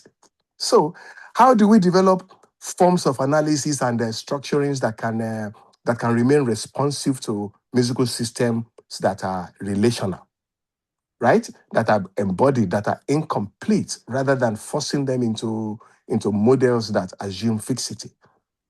So perhaps the question shifts slightly from how we represent African music to how our very method of representation participates in transforming what music becomes. Yeah. Wow. Definitely. I agree with you. Thank you so much, Ganikale. So, definitely, like I mentioned, Tutuola himself, and I am not for total abandonment of some of the system we have. But like you said, then through to Amos Tutuola, my concern is to start even critically engaging the resources that have been handed over to us. That is where Tutuola comes in. So not seeing them as a complete apparatus or infrastructures of knowing, but seeing them also as a work in progress, not a finite solution. So seeing them as a work in progress then helped me to also understand the phenomenon that I am understanding that, okay, there's no finite moment here. So when I pick up on any material tools, I am not seeing them as the solution, the best of all. And that's when I think Tutuola might be related to discourse of decoloniality. in a practical sense. It's not talking about don't throw them away. Don't throw the baby with the bath water. No. It's talking about carefully arrange, separate the baby from the bath water, and before you throw it out, So he's interested in seeing phenomena as incomplete. So if I see a particular framework, then I'll ask myself, okay, this is not complete. How do I make it work? So I think that's where it's about how we do. So the question for Tutuola is not so much about those materials. It's so much about our approach and how we understand the world that is an interconnected world where process of becoming is fluid and manifests through forms of encounters. Yeah. Thank you so much, sir. So do we have other questions, please? Perhaps we have question. We have, no, please, you are welcome to ask question or.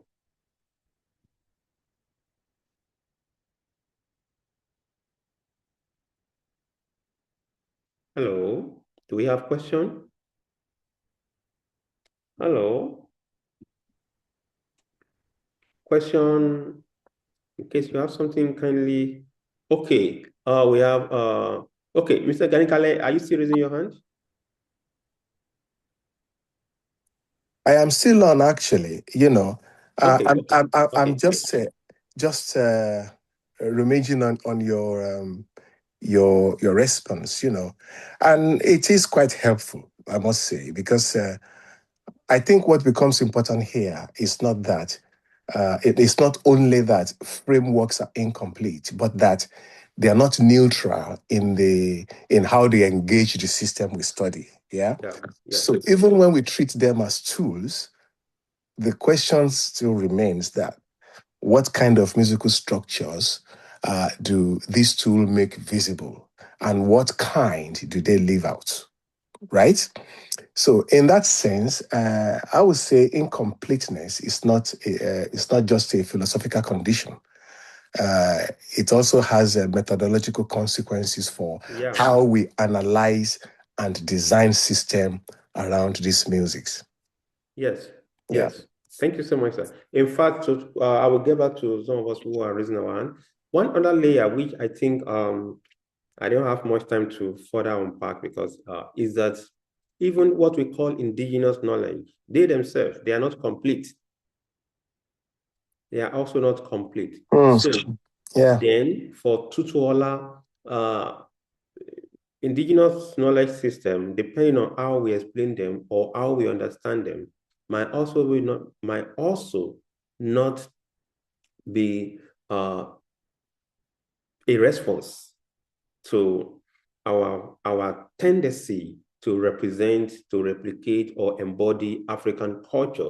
Rather, in this sense, through the lens of Tutuola, I would rather problematize even the notion of indigenous knowledge system and ask us, what is indigenous knowledge system in practice? How does that function? What is the reality?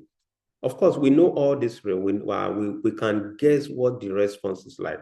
But rather than doing that, I would rather go through the lens of Tutuola also. I would then go instead for what we call endogenous knowledge system.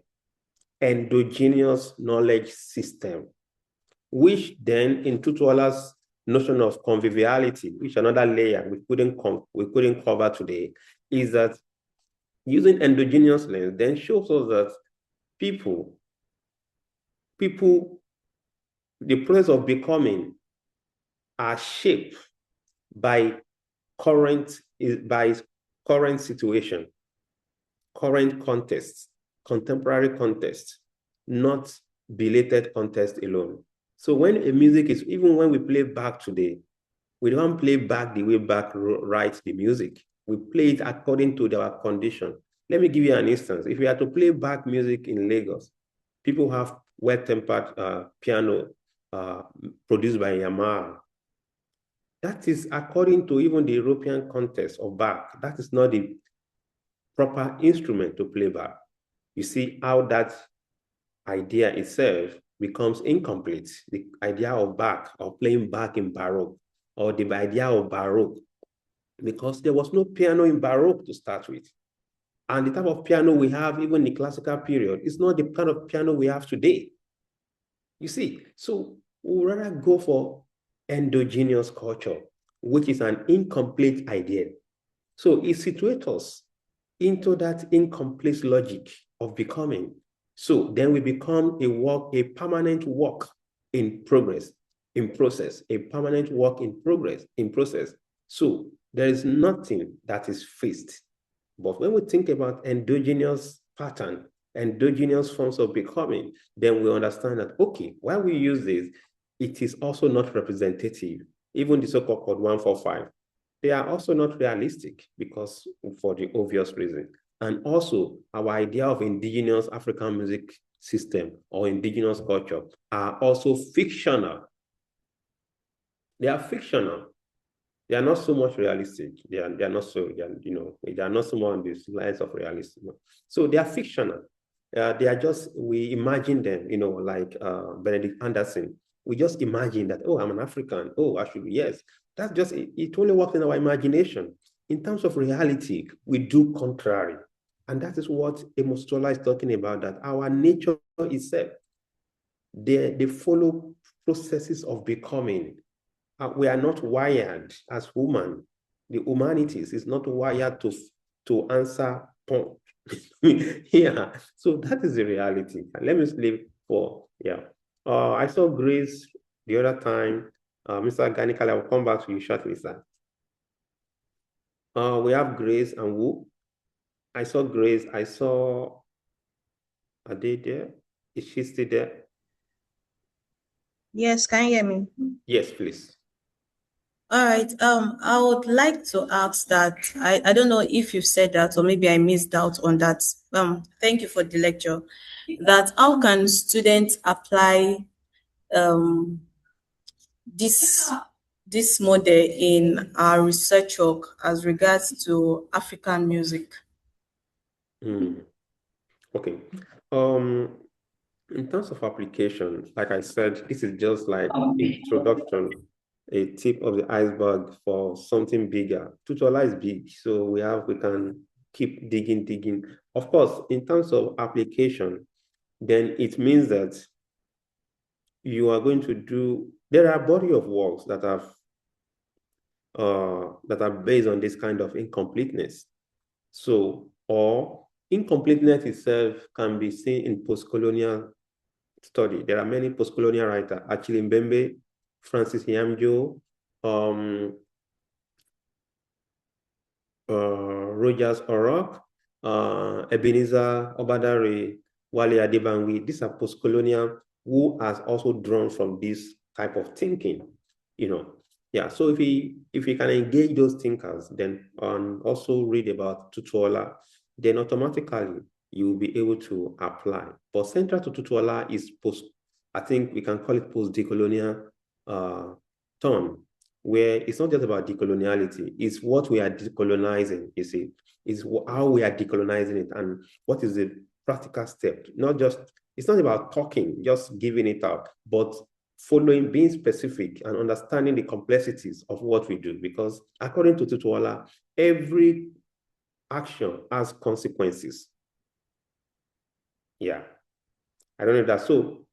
In terms of application, is the type of thinking that nothing is complete on their own. So it calls us to reflect, even in our own work, to reflect that, look, I have done this, but yet I know I've done, but it's not in any way, it's calling us to reflect on ways we do things and our approach to things. It's more about reflection.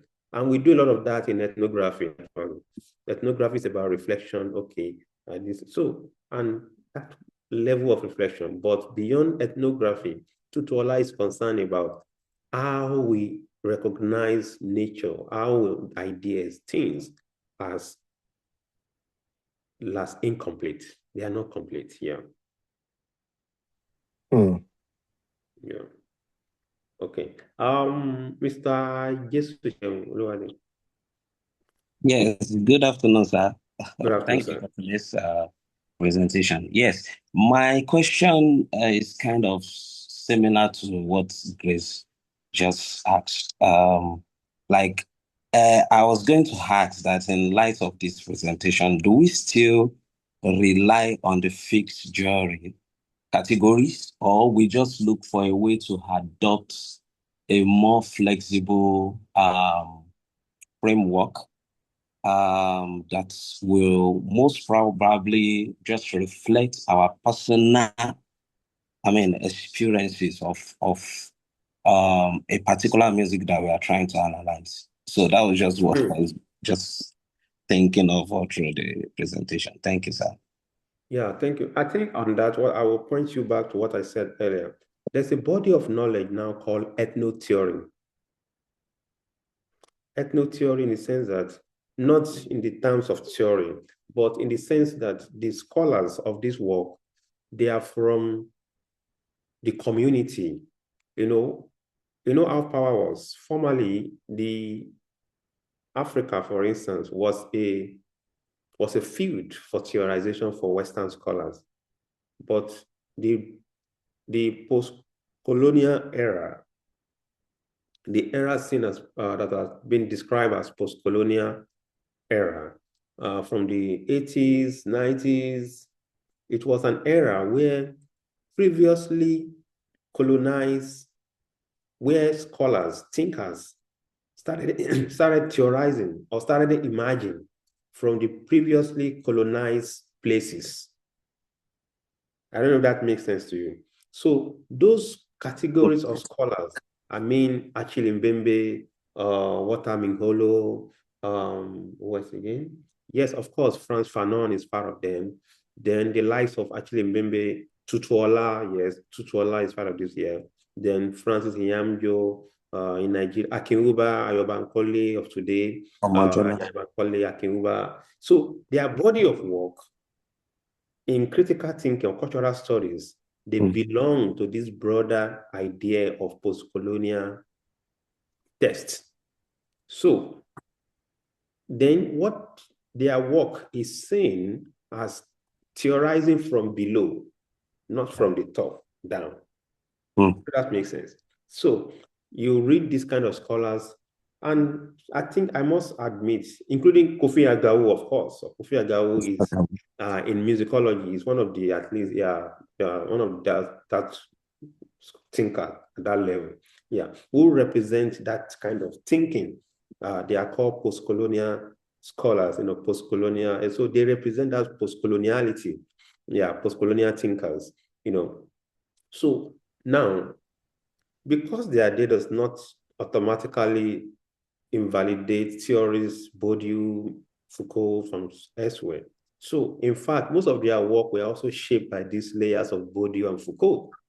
So in our generation, what it means is that we know both sides, and ability to bring together from the Western hemisphere and the local theories from the global South, theorizing from the global South, is what I think is what Tutuola is talking about incompleteness. So if I want to talk about power, there are body of knowledge on the street of Lagos for me to discuss idea of power. I want to discuss the idea of development in music, structure. Look at Akadinda, look at Unrube, look at Ohadi. I wish I could have time to share some of the analysis that people have done. In that Ohadi alone, one note that you are hearing is a chord of, it's up to 6-note chord. Yeah, that's one, that's string you play. It's because it works with overtone. So that one note is up to 3 or 4 6-note chord. So you see, so this is what we call theorization. So if you, instead of you reading about overtone from the Western hemisphere, you already have material to theorize overtone from Zulu culture. Does that make sense? So there are other resources also in Nigeria, in Yoruba land, Igbo land, that also have this technical and scientific nature that we can also plug our hand on to theorize. It is allowed. This is what Tutuola is talking about. So when you now theorize from below, put it in conversation with those from the Western Hemisphere, then it makes your work, it situates your work within a kind of that becoming in process, in progress. You are in process, you are in progress. You are not just doing it because, okay, in decoloniality, indigenous Africa, indigenous for indigenous sake. Sometimes it becomes a cliche. So acknowledging that, yes, it's indigenous knowledge, but it might not suffice on its own without bringing it in conversation. Because the word itself, according to Tutuola, is incomplete. We are always in process. Well, it's a word of entanglement. We are entangled with different realities across places. Yeah, does that answer your question, sir? Yeah, thank you so much, sir. Thank you, sir. Sure. Okay, we have, before I go back to Mr. Gani Kale. Okay, question, please, in case because we want to. Or let me throw it back to Mr. Gani Kale quickly, then maybe. Yeah, I was just going to, thinking about your response to my just last submission. Anyway, even that, the discussion has been quite rich. Anyway, most especially this distinction between indigenous and indigenous, particularly, I find it very, very interesting, especially in how it highlights the importance of context and process of becoming. But I wonder if we might need to be careful about how far we push the idea of incompleteness. Yeah, because while musical systems clearly evolve and adapt, they also operate through identifiable internal logics that allow them to remain intelligible over time. Yeah. So perhaps the question is not whether these systems are complete or incomplete, but how they sustain continuity while undergoing transformation. In that sense, the challenge may be to account for both structure and becoming, rather than privileging one at the expense of the other. And I also think an important extension of this discussion concerns how we translate these ideas into concrete research practice. Because while we emphasize on incompleteness and reflection is, this emphasis on incompleteness and reflection is very valuable. Yeah, students still need to make methodological decisions. How to analyze, document, represent, and even design system around the music they study. So the question becomes, what does it mean in practical terms to develop methods that are responsive to musical systems, that are fluid, that are relational and processual? Yeah. So for instance, do we move beyond fixed notation towards more multimodal forms of documentation? Or do we begin to treat performance interaction itself as data rather than reducing it to abstract structure? And how might we design analytical or technological tools that can accommodate variations rather than enforcing standardization? In that sense, the challenge here may not only be theoretical, but methodological. How to build approaches that can direct the kinds of music knowledge we are actually trying to understand. Yeah.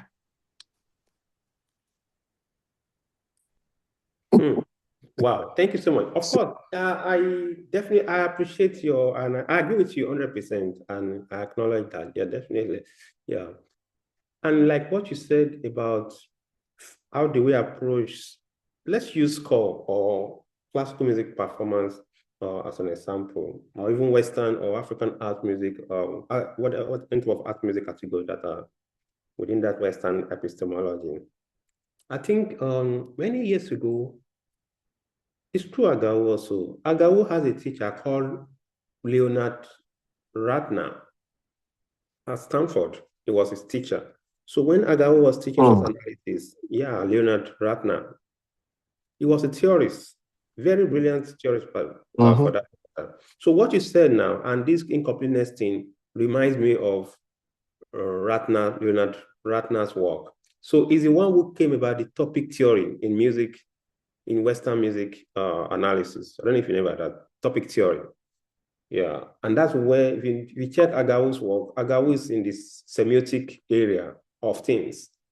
Of course, he does everything, but Agawu follows strictly Ratner's legacy in terms of analysis and how he approached things from the semiotic angle, pattern, kind of things here. So, but why am I discussing this now? Because you mentioned that even in classical music performances, before now, there are scholars who had made that kind of move.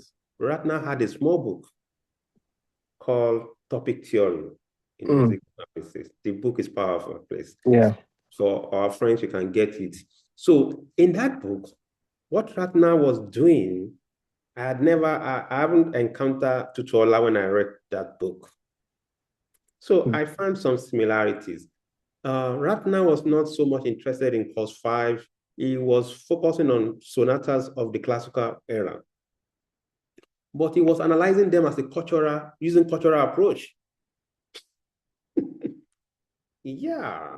So all the gavottes, gavotte, minuet, he constructed them in a beautiful way that even with less technical reality.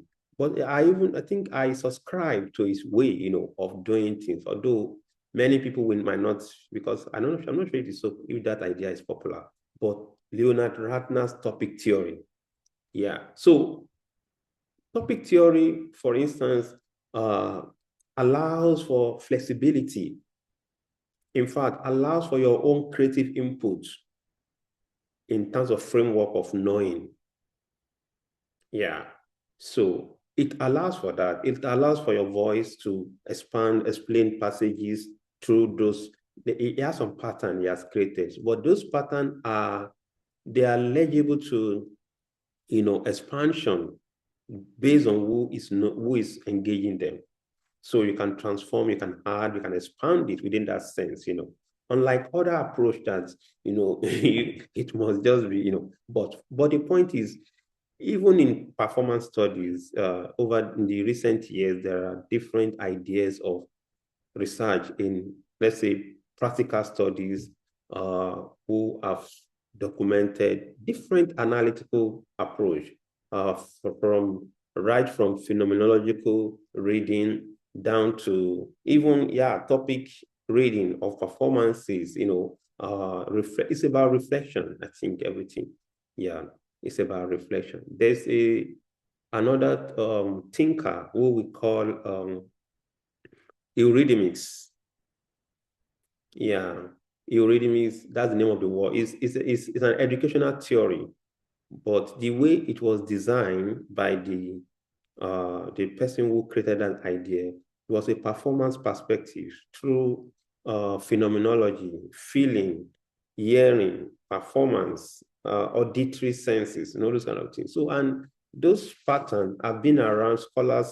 Scholar performer, composer performer have used them over the years also to explain their work rather than using the fixed framework.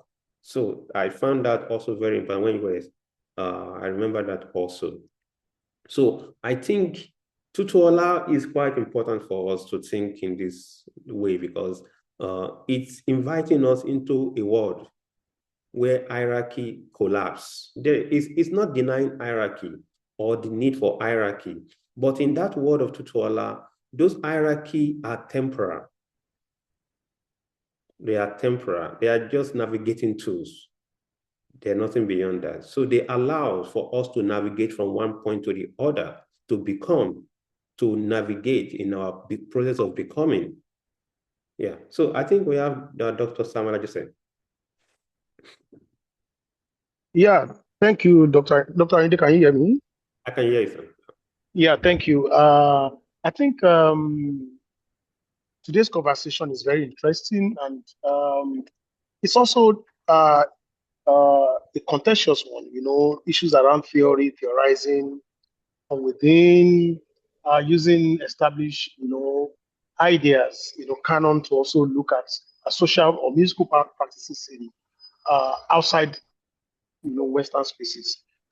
My own comment will just be I had people asking this question of how do we use, and that's where the work, these theories are there, this thinking, these ideas, notions, theoretical positionings are there, but using, the utility, utility is the thing. So what I just want to say for our colleagues who are asking, how do I use? I think it starts about seeing. It's about seeing. I mean, the first thing is to know, oh, this is A. I have read about A. In this work I'm looking at, this is the A I have seen. Or I can also interpret A with this phenomenon I'm looking at. So it's about first knowing that there are conversations, around this issue you are trying to look at.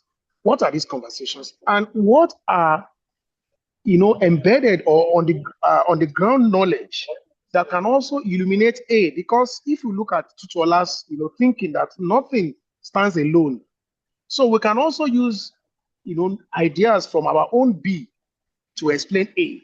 So sometimes it's not only using A to explain B, which is our own context. Or maybe you are researching Yoruba Christian music, for example, in Ogbomoso, and then you find some interesting things and say, look, this is what Tutuola is saying, this is what Agawu is saying, this is what other scholars or even non-Western scholars are saying. I think we can also use this to explain this, to illuminate it, to understand it better. So if we would take Tutuola's position that everything is work in process, and I know Francis Yamjo also pushed for the idea that the ideas of conviviality is people in conversation. So we can bring our own findings, our own thinking, bring them in conversations with established knowledge, or even sometimes even challenge to say, oh, I thought like this, but what I'm looking at in my own case study, is giving us something different. So I'm just saying that it is not all the time we use A to explain B. B can also be used to explain A or to give more deeper understanding to A. So the first thing we need to do is to know what is the conversation. And then when we see, replica or patterns in our own work, can then begin to bring them in conversation. And I was going to say, Dr. Ayo, that does it mean that even though we want to, I use this word with care, decolonize, or use it in terms of, what do you think? I'm not sure I heard it because I was on transit. Oh, the audio, Are we not supposed to? we are losing your audio. Your last It's very statement was. Yeah. Can you say why say it again? Your last statement. Can you hear me now? Yes. Your question. Okay, I said that question. Yes. My question is, when we are trying to engage, perspectives, and must we only call regional converse? When I say regional scholars, ethno-theorists into conversation, or we bring everybody to the table where everybody can contribute to the conversation, like Yamdu said, everybody is bringing something to the conversation, bringing perspective, because at the end of it, theorization is about perspective. It's about argument. So I just want to ask that when we are writing, for instance, if I want to talk about the ideas of power, there are known voices. When I say known voices, known voices that can also. So the question is, should we disregard these known Western, colonial voices because we want to? Because that I just wanted to put clarification there so that people don't think that, because Tutuola said everything We need to park this ones and then always advance. I just wanted to provide clarity for those who may not want to miss it. Thank you so much, Doctor. So I mentioned earlier, instead, I'm going to say it again, instead of hanging on indigenous knowledge system versus Western system, Inyamjo's conviviality, and which is also built from Tutuola's work, invite us into the middle, bring everything together, and open us to endogenous culture. What does that mean? Conviviality is reaching out, in quotes, is acknowledging differences and looking into the value of differences. That's conviviality. Is the ability to reach out, is the ability to see value in contrast, to see how contrasts embodies certain capital values. So it's about collaboration, to break it down in that simple sense. It's bringing everybody with different capitals, ideas, skills together to achieve something. So in practice, from what you said, if I'm working on Yoruba Christian music now, the space, the theorization itself does not come from Tutuola before. The theorization emerges, it starts from the practice of those people. That's what Tutuola and Inyamjo are saying. Even the Western scholars does not even, they also acknowledge that theorization emerged from the culture. And when we talk about ethno-culture, ethno-theory, it's about from within, first of all. So, but one thing that I also want to say is that what we need to understand the texts, what these thinkers are saying. So when we go out, we see those things, those patterns. I was saying earlier that incompleteness, I use Fuji and this and this and this, is because I saw that those materials they are open for me to engage through that layer.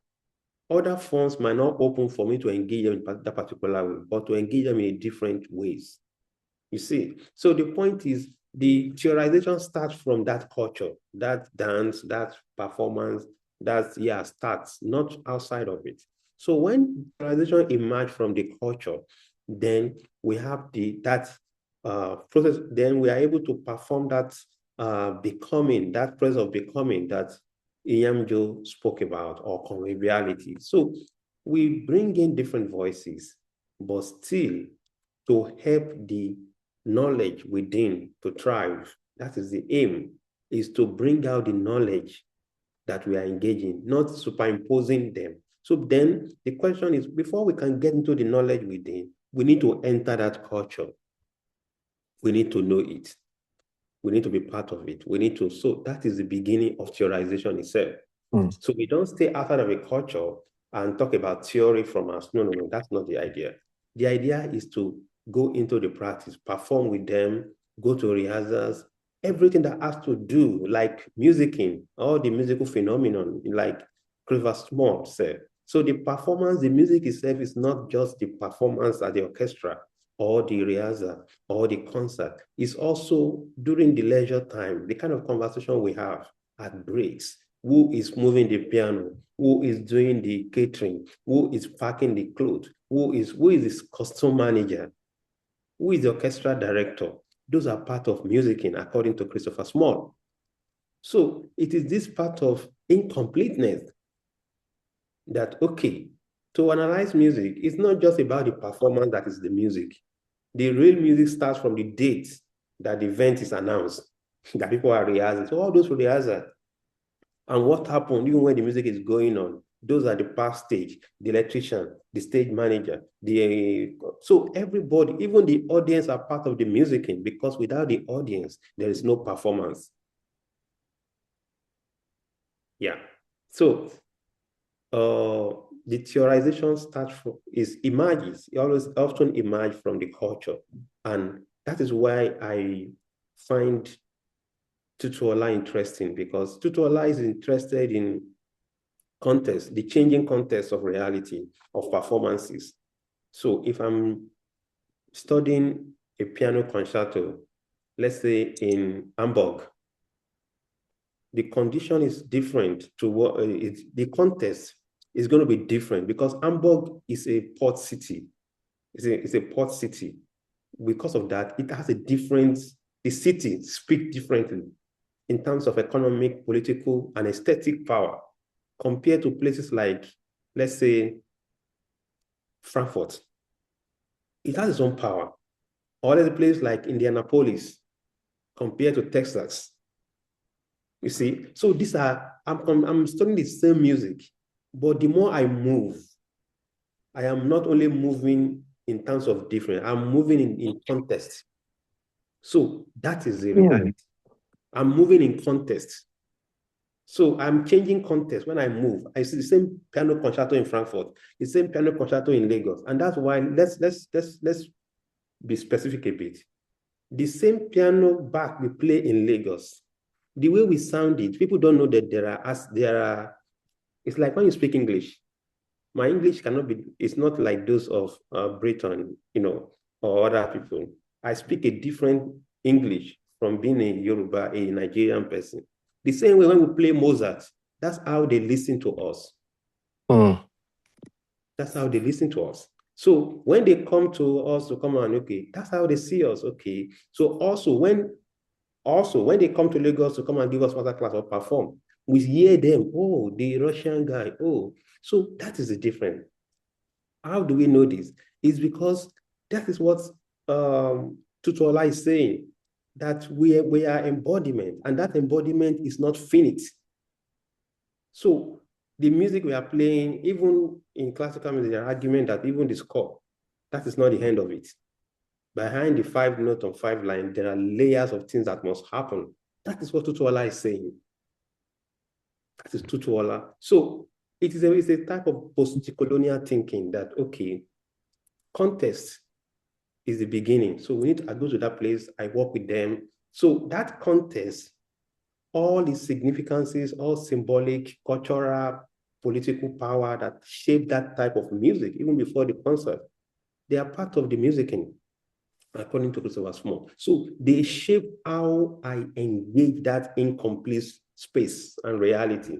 And that's even the sonic resources, even the music itself, shape, how I it's like when you go from churches to churches in Lagos, the way you play hymn in one church is different to the way you play the same hymn somewhere. I'm sure we have fantastic organists here. If you play in CAC, there are ways you play in CAC that speak like CAC. If you play like that in an Anglican church, they will like it, but you will play, but they won't feel it. It's the same thing. Or Baptist. Yeah, if you play in Baptist church, you need to be Baptist. So it's the same thing. So it's about context, and that's the beginning of the knowledge that Tutuola is talking about, what I'm driving at today.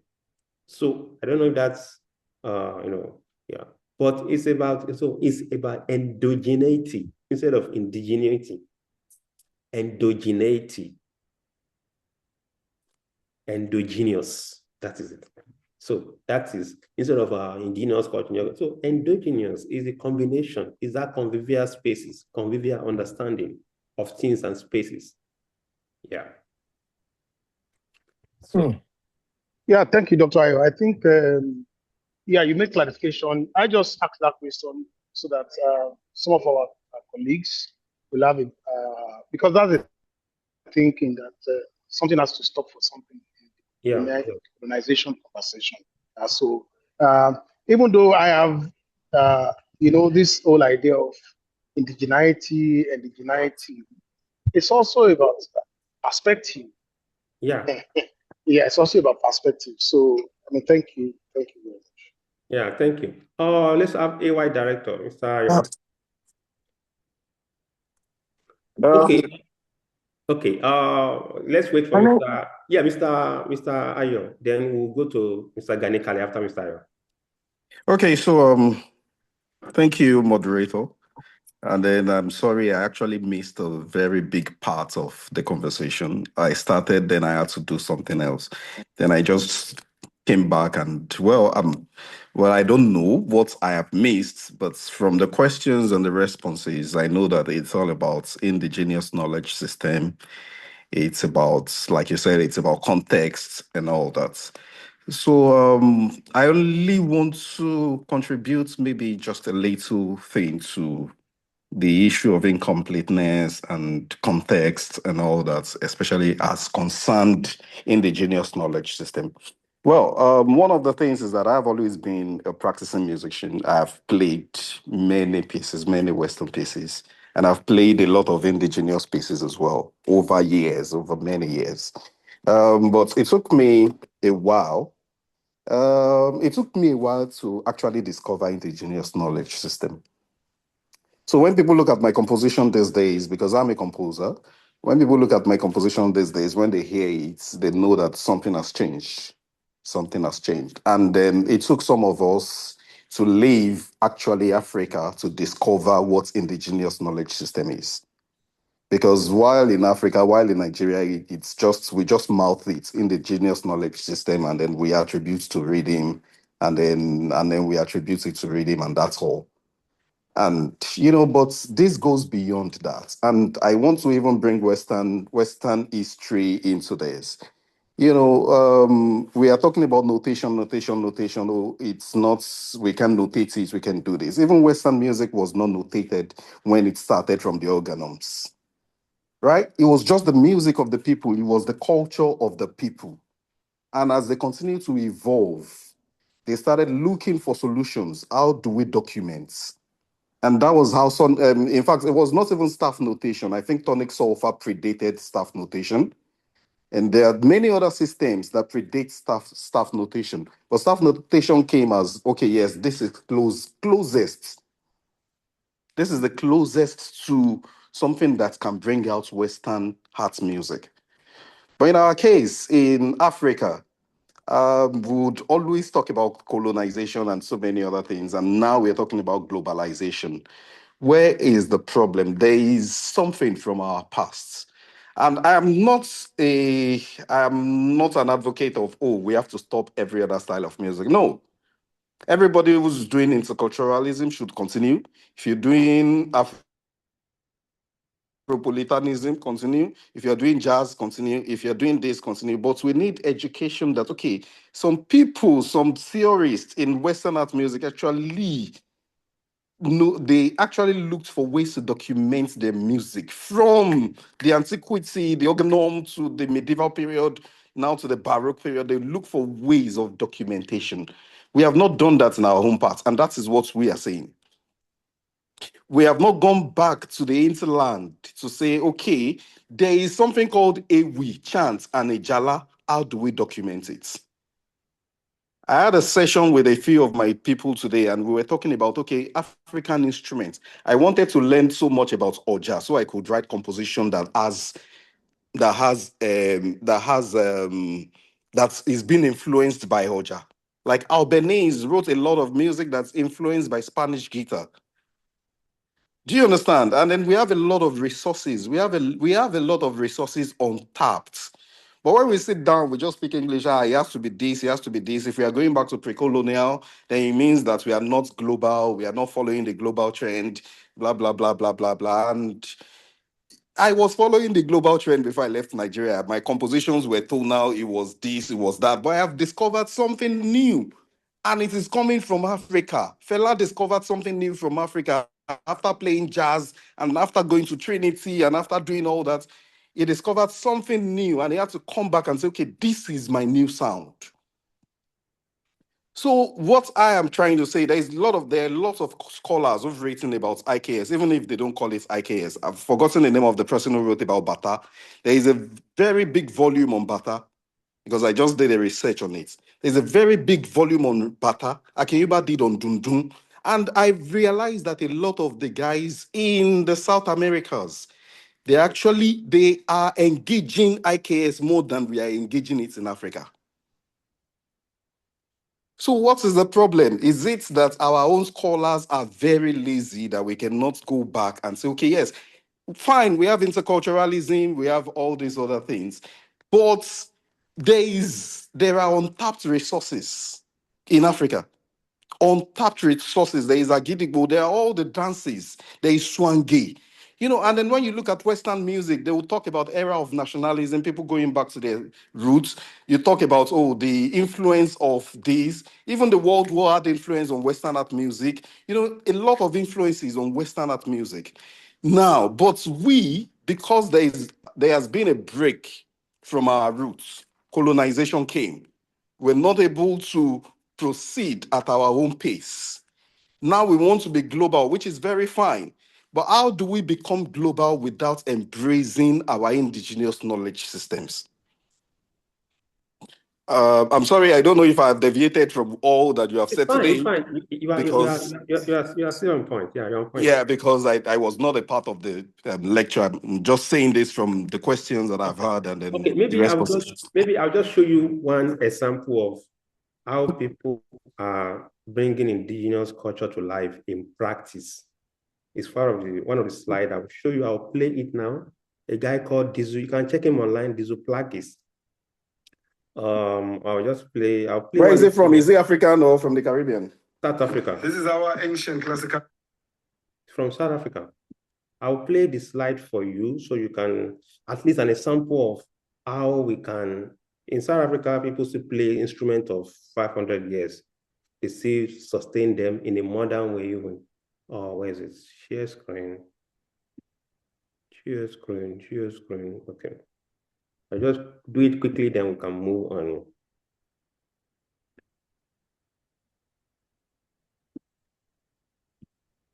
Okay, so I'm going to play this sound for you, sir. Okay, look at this one first of all. I think I played this earlier, the first one. Let's start with this. This is Ohadibo. This is a pre-colonial instrument.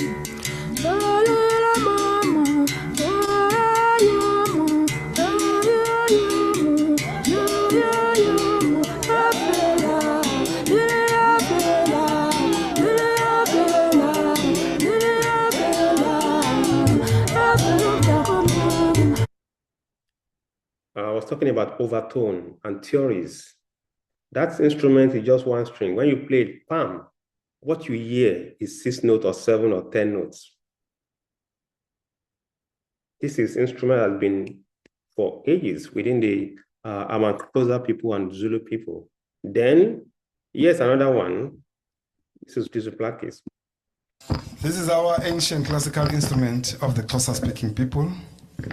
We've played this instrument as long as African Xhosa people have been around.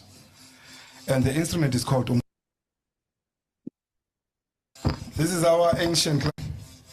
We've got lots and lots of similarities in Africa because we were moving from different places to another, meeting different people, and then this is especially in the SADC countries and some other countries and so on. I don't want to talk much, I just want to play for you, yeah? Yes.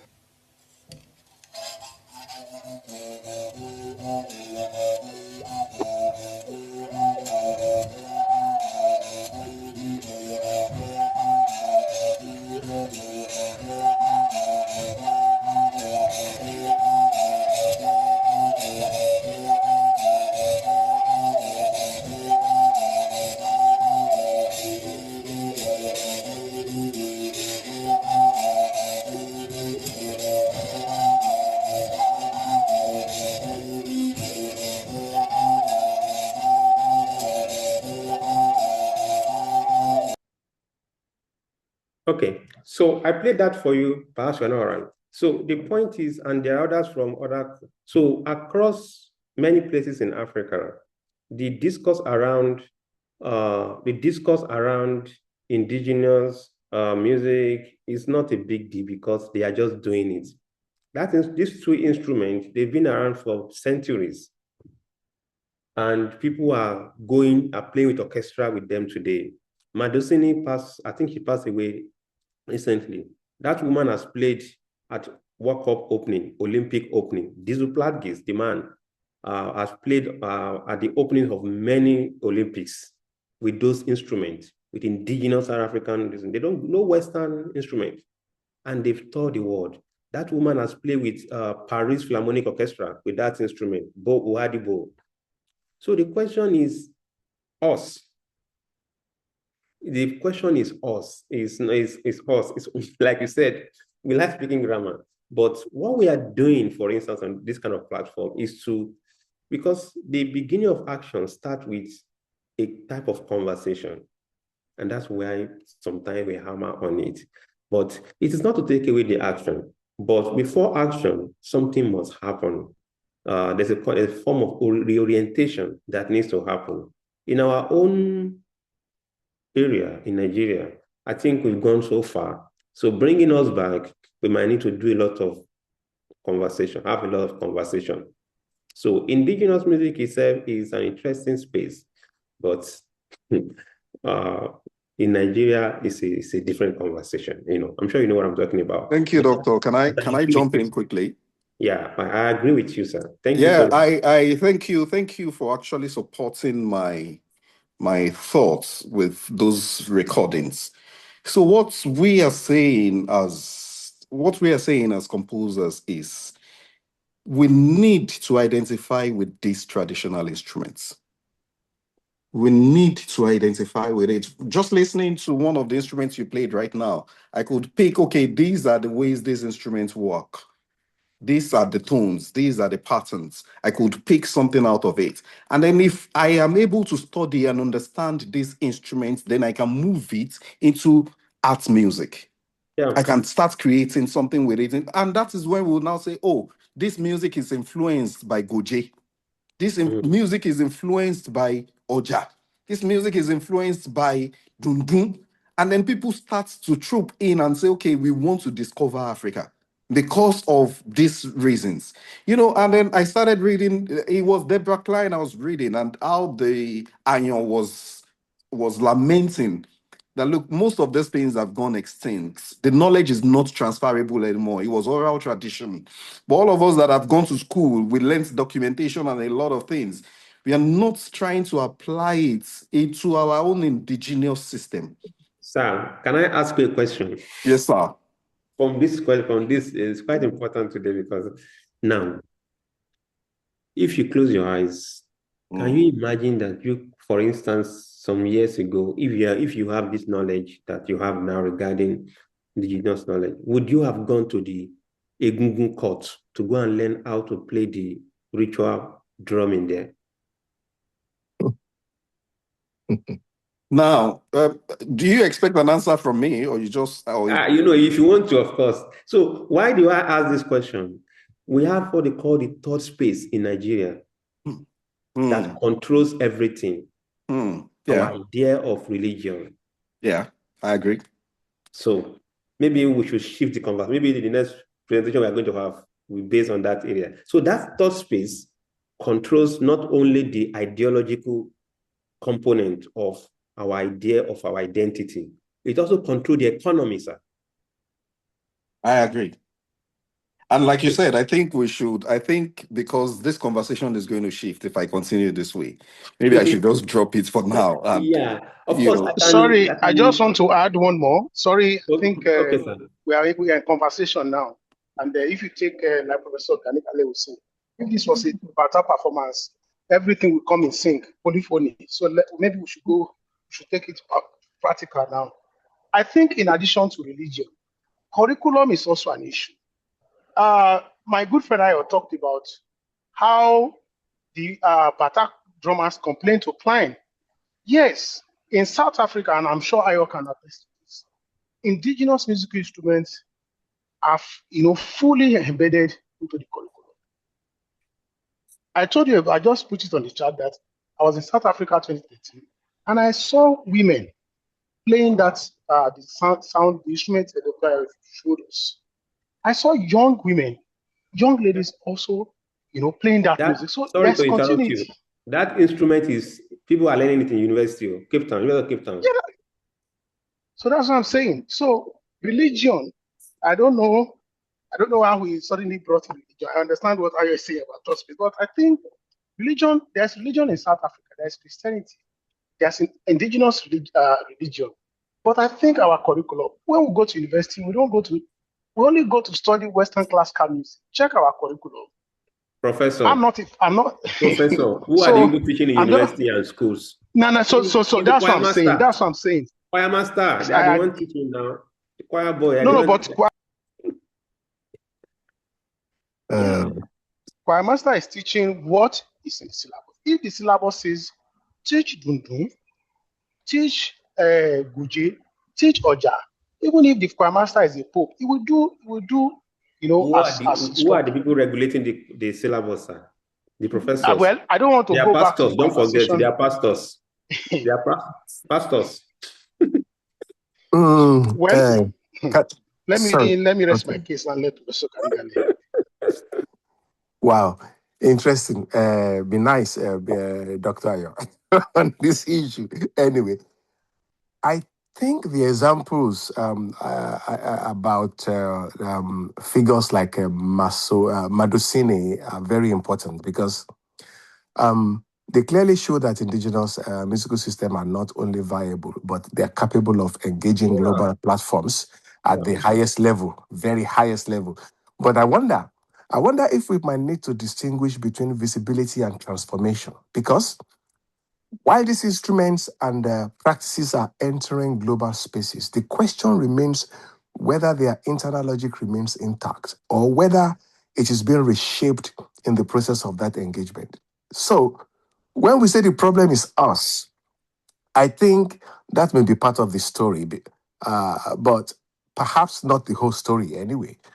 Because even when individuals return and learn and engage deeply with these traditions, they often still have to operate within the institutional and analytical framework that were not designed for those systems. Like you mentioned, you inferred. So I think that is where the difficulty lies, yeah? It is not only about access to knowledge or even willingness to engage, but about the conditions under which that knowledge becomes legible, under which it becomes teachable or transferable. For instance, the point you raised about touch space is very crucial. It reminds us that access to forms of knowledge is not simply technical, right? But also cultural, spiritual, and social. So even the idea of going back to learn is not always straightforward. It is mediated by structures that determine who can learn, how, and under what conditions. Capital, habitus. Yes. So perhaps the question is not only how we return to these systems, but how we create conditions, methodological, institutional, and technological, that allows these systems to be engaged without losing the principle that organized them. In that sense, the issue is not simply one of recovery or responsibility, but of alignment. How do we align our models, institutions, and tools with the kind of musical knowledge we are trying to work with? So the challenge is not only to access this tradition, but to ensure that the framework through which we engage them do not alter the very principle that sustains them. Africa is too wide and deep for this, Yeah. Thank you so much, sir. And thanks to everyone who has made this important session lively. Your contribution is quite interesting and provoking, provocative also. Thank you so much. Thank you. It's been an interesting one. So the conversation around these themes, I think we will find a way to have more. I will reach out to some of us here who are not being, because of the time, they are not able to really dig into the, perhaps we'll organize around this. We'll keep this team, then we'll keep conversation, bring scholars in to come and, so the practicality is key. But while thinking about the practicality, we think about the thought space also and the forms of symbolic capital that shape our education or the idea of music within our local spaces. That's very, very important. Yeah. So yeah, thought space. Yeah, I thought yeah, you said touch space. thought, Touch, okay. thought, Like, thought, it even makes a lot more sense now because I thought was space. wondering. Great, yeah, yeah. So thank you so much. Next week is our reading session. We are reading chapter 7, I think. I don't know if I'm right. Chapter 7 of Kofi Agau's Representing Africa next week. So please pick up the material. We will send out notice shortly. Pick up the material and let's come and engage what Agau is talking about. I think that's chapter 7. Yeah, chapter 7. Chapter, I think that's 7 and 8, I don't know, but you will get the update shortly. And again, thank you for registering for the symposium. We had significant turnout from people across. Yeah. So in the coming days, we will hear from us in terms of the next step, arrangement, logistics here and there. So thank you so much. I appreciate your time and thanks for your understanding. Thank you so much. So see you next week. Thank you. Bye.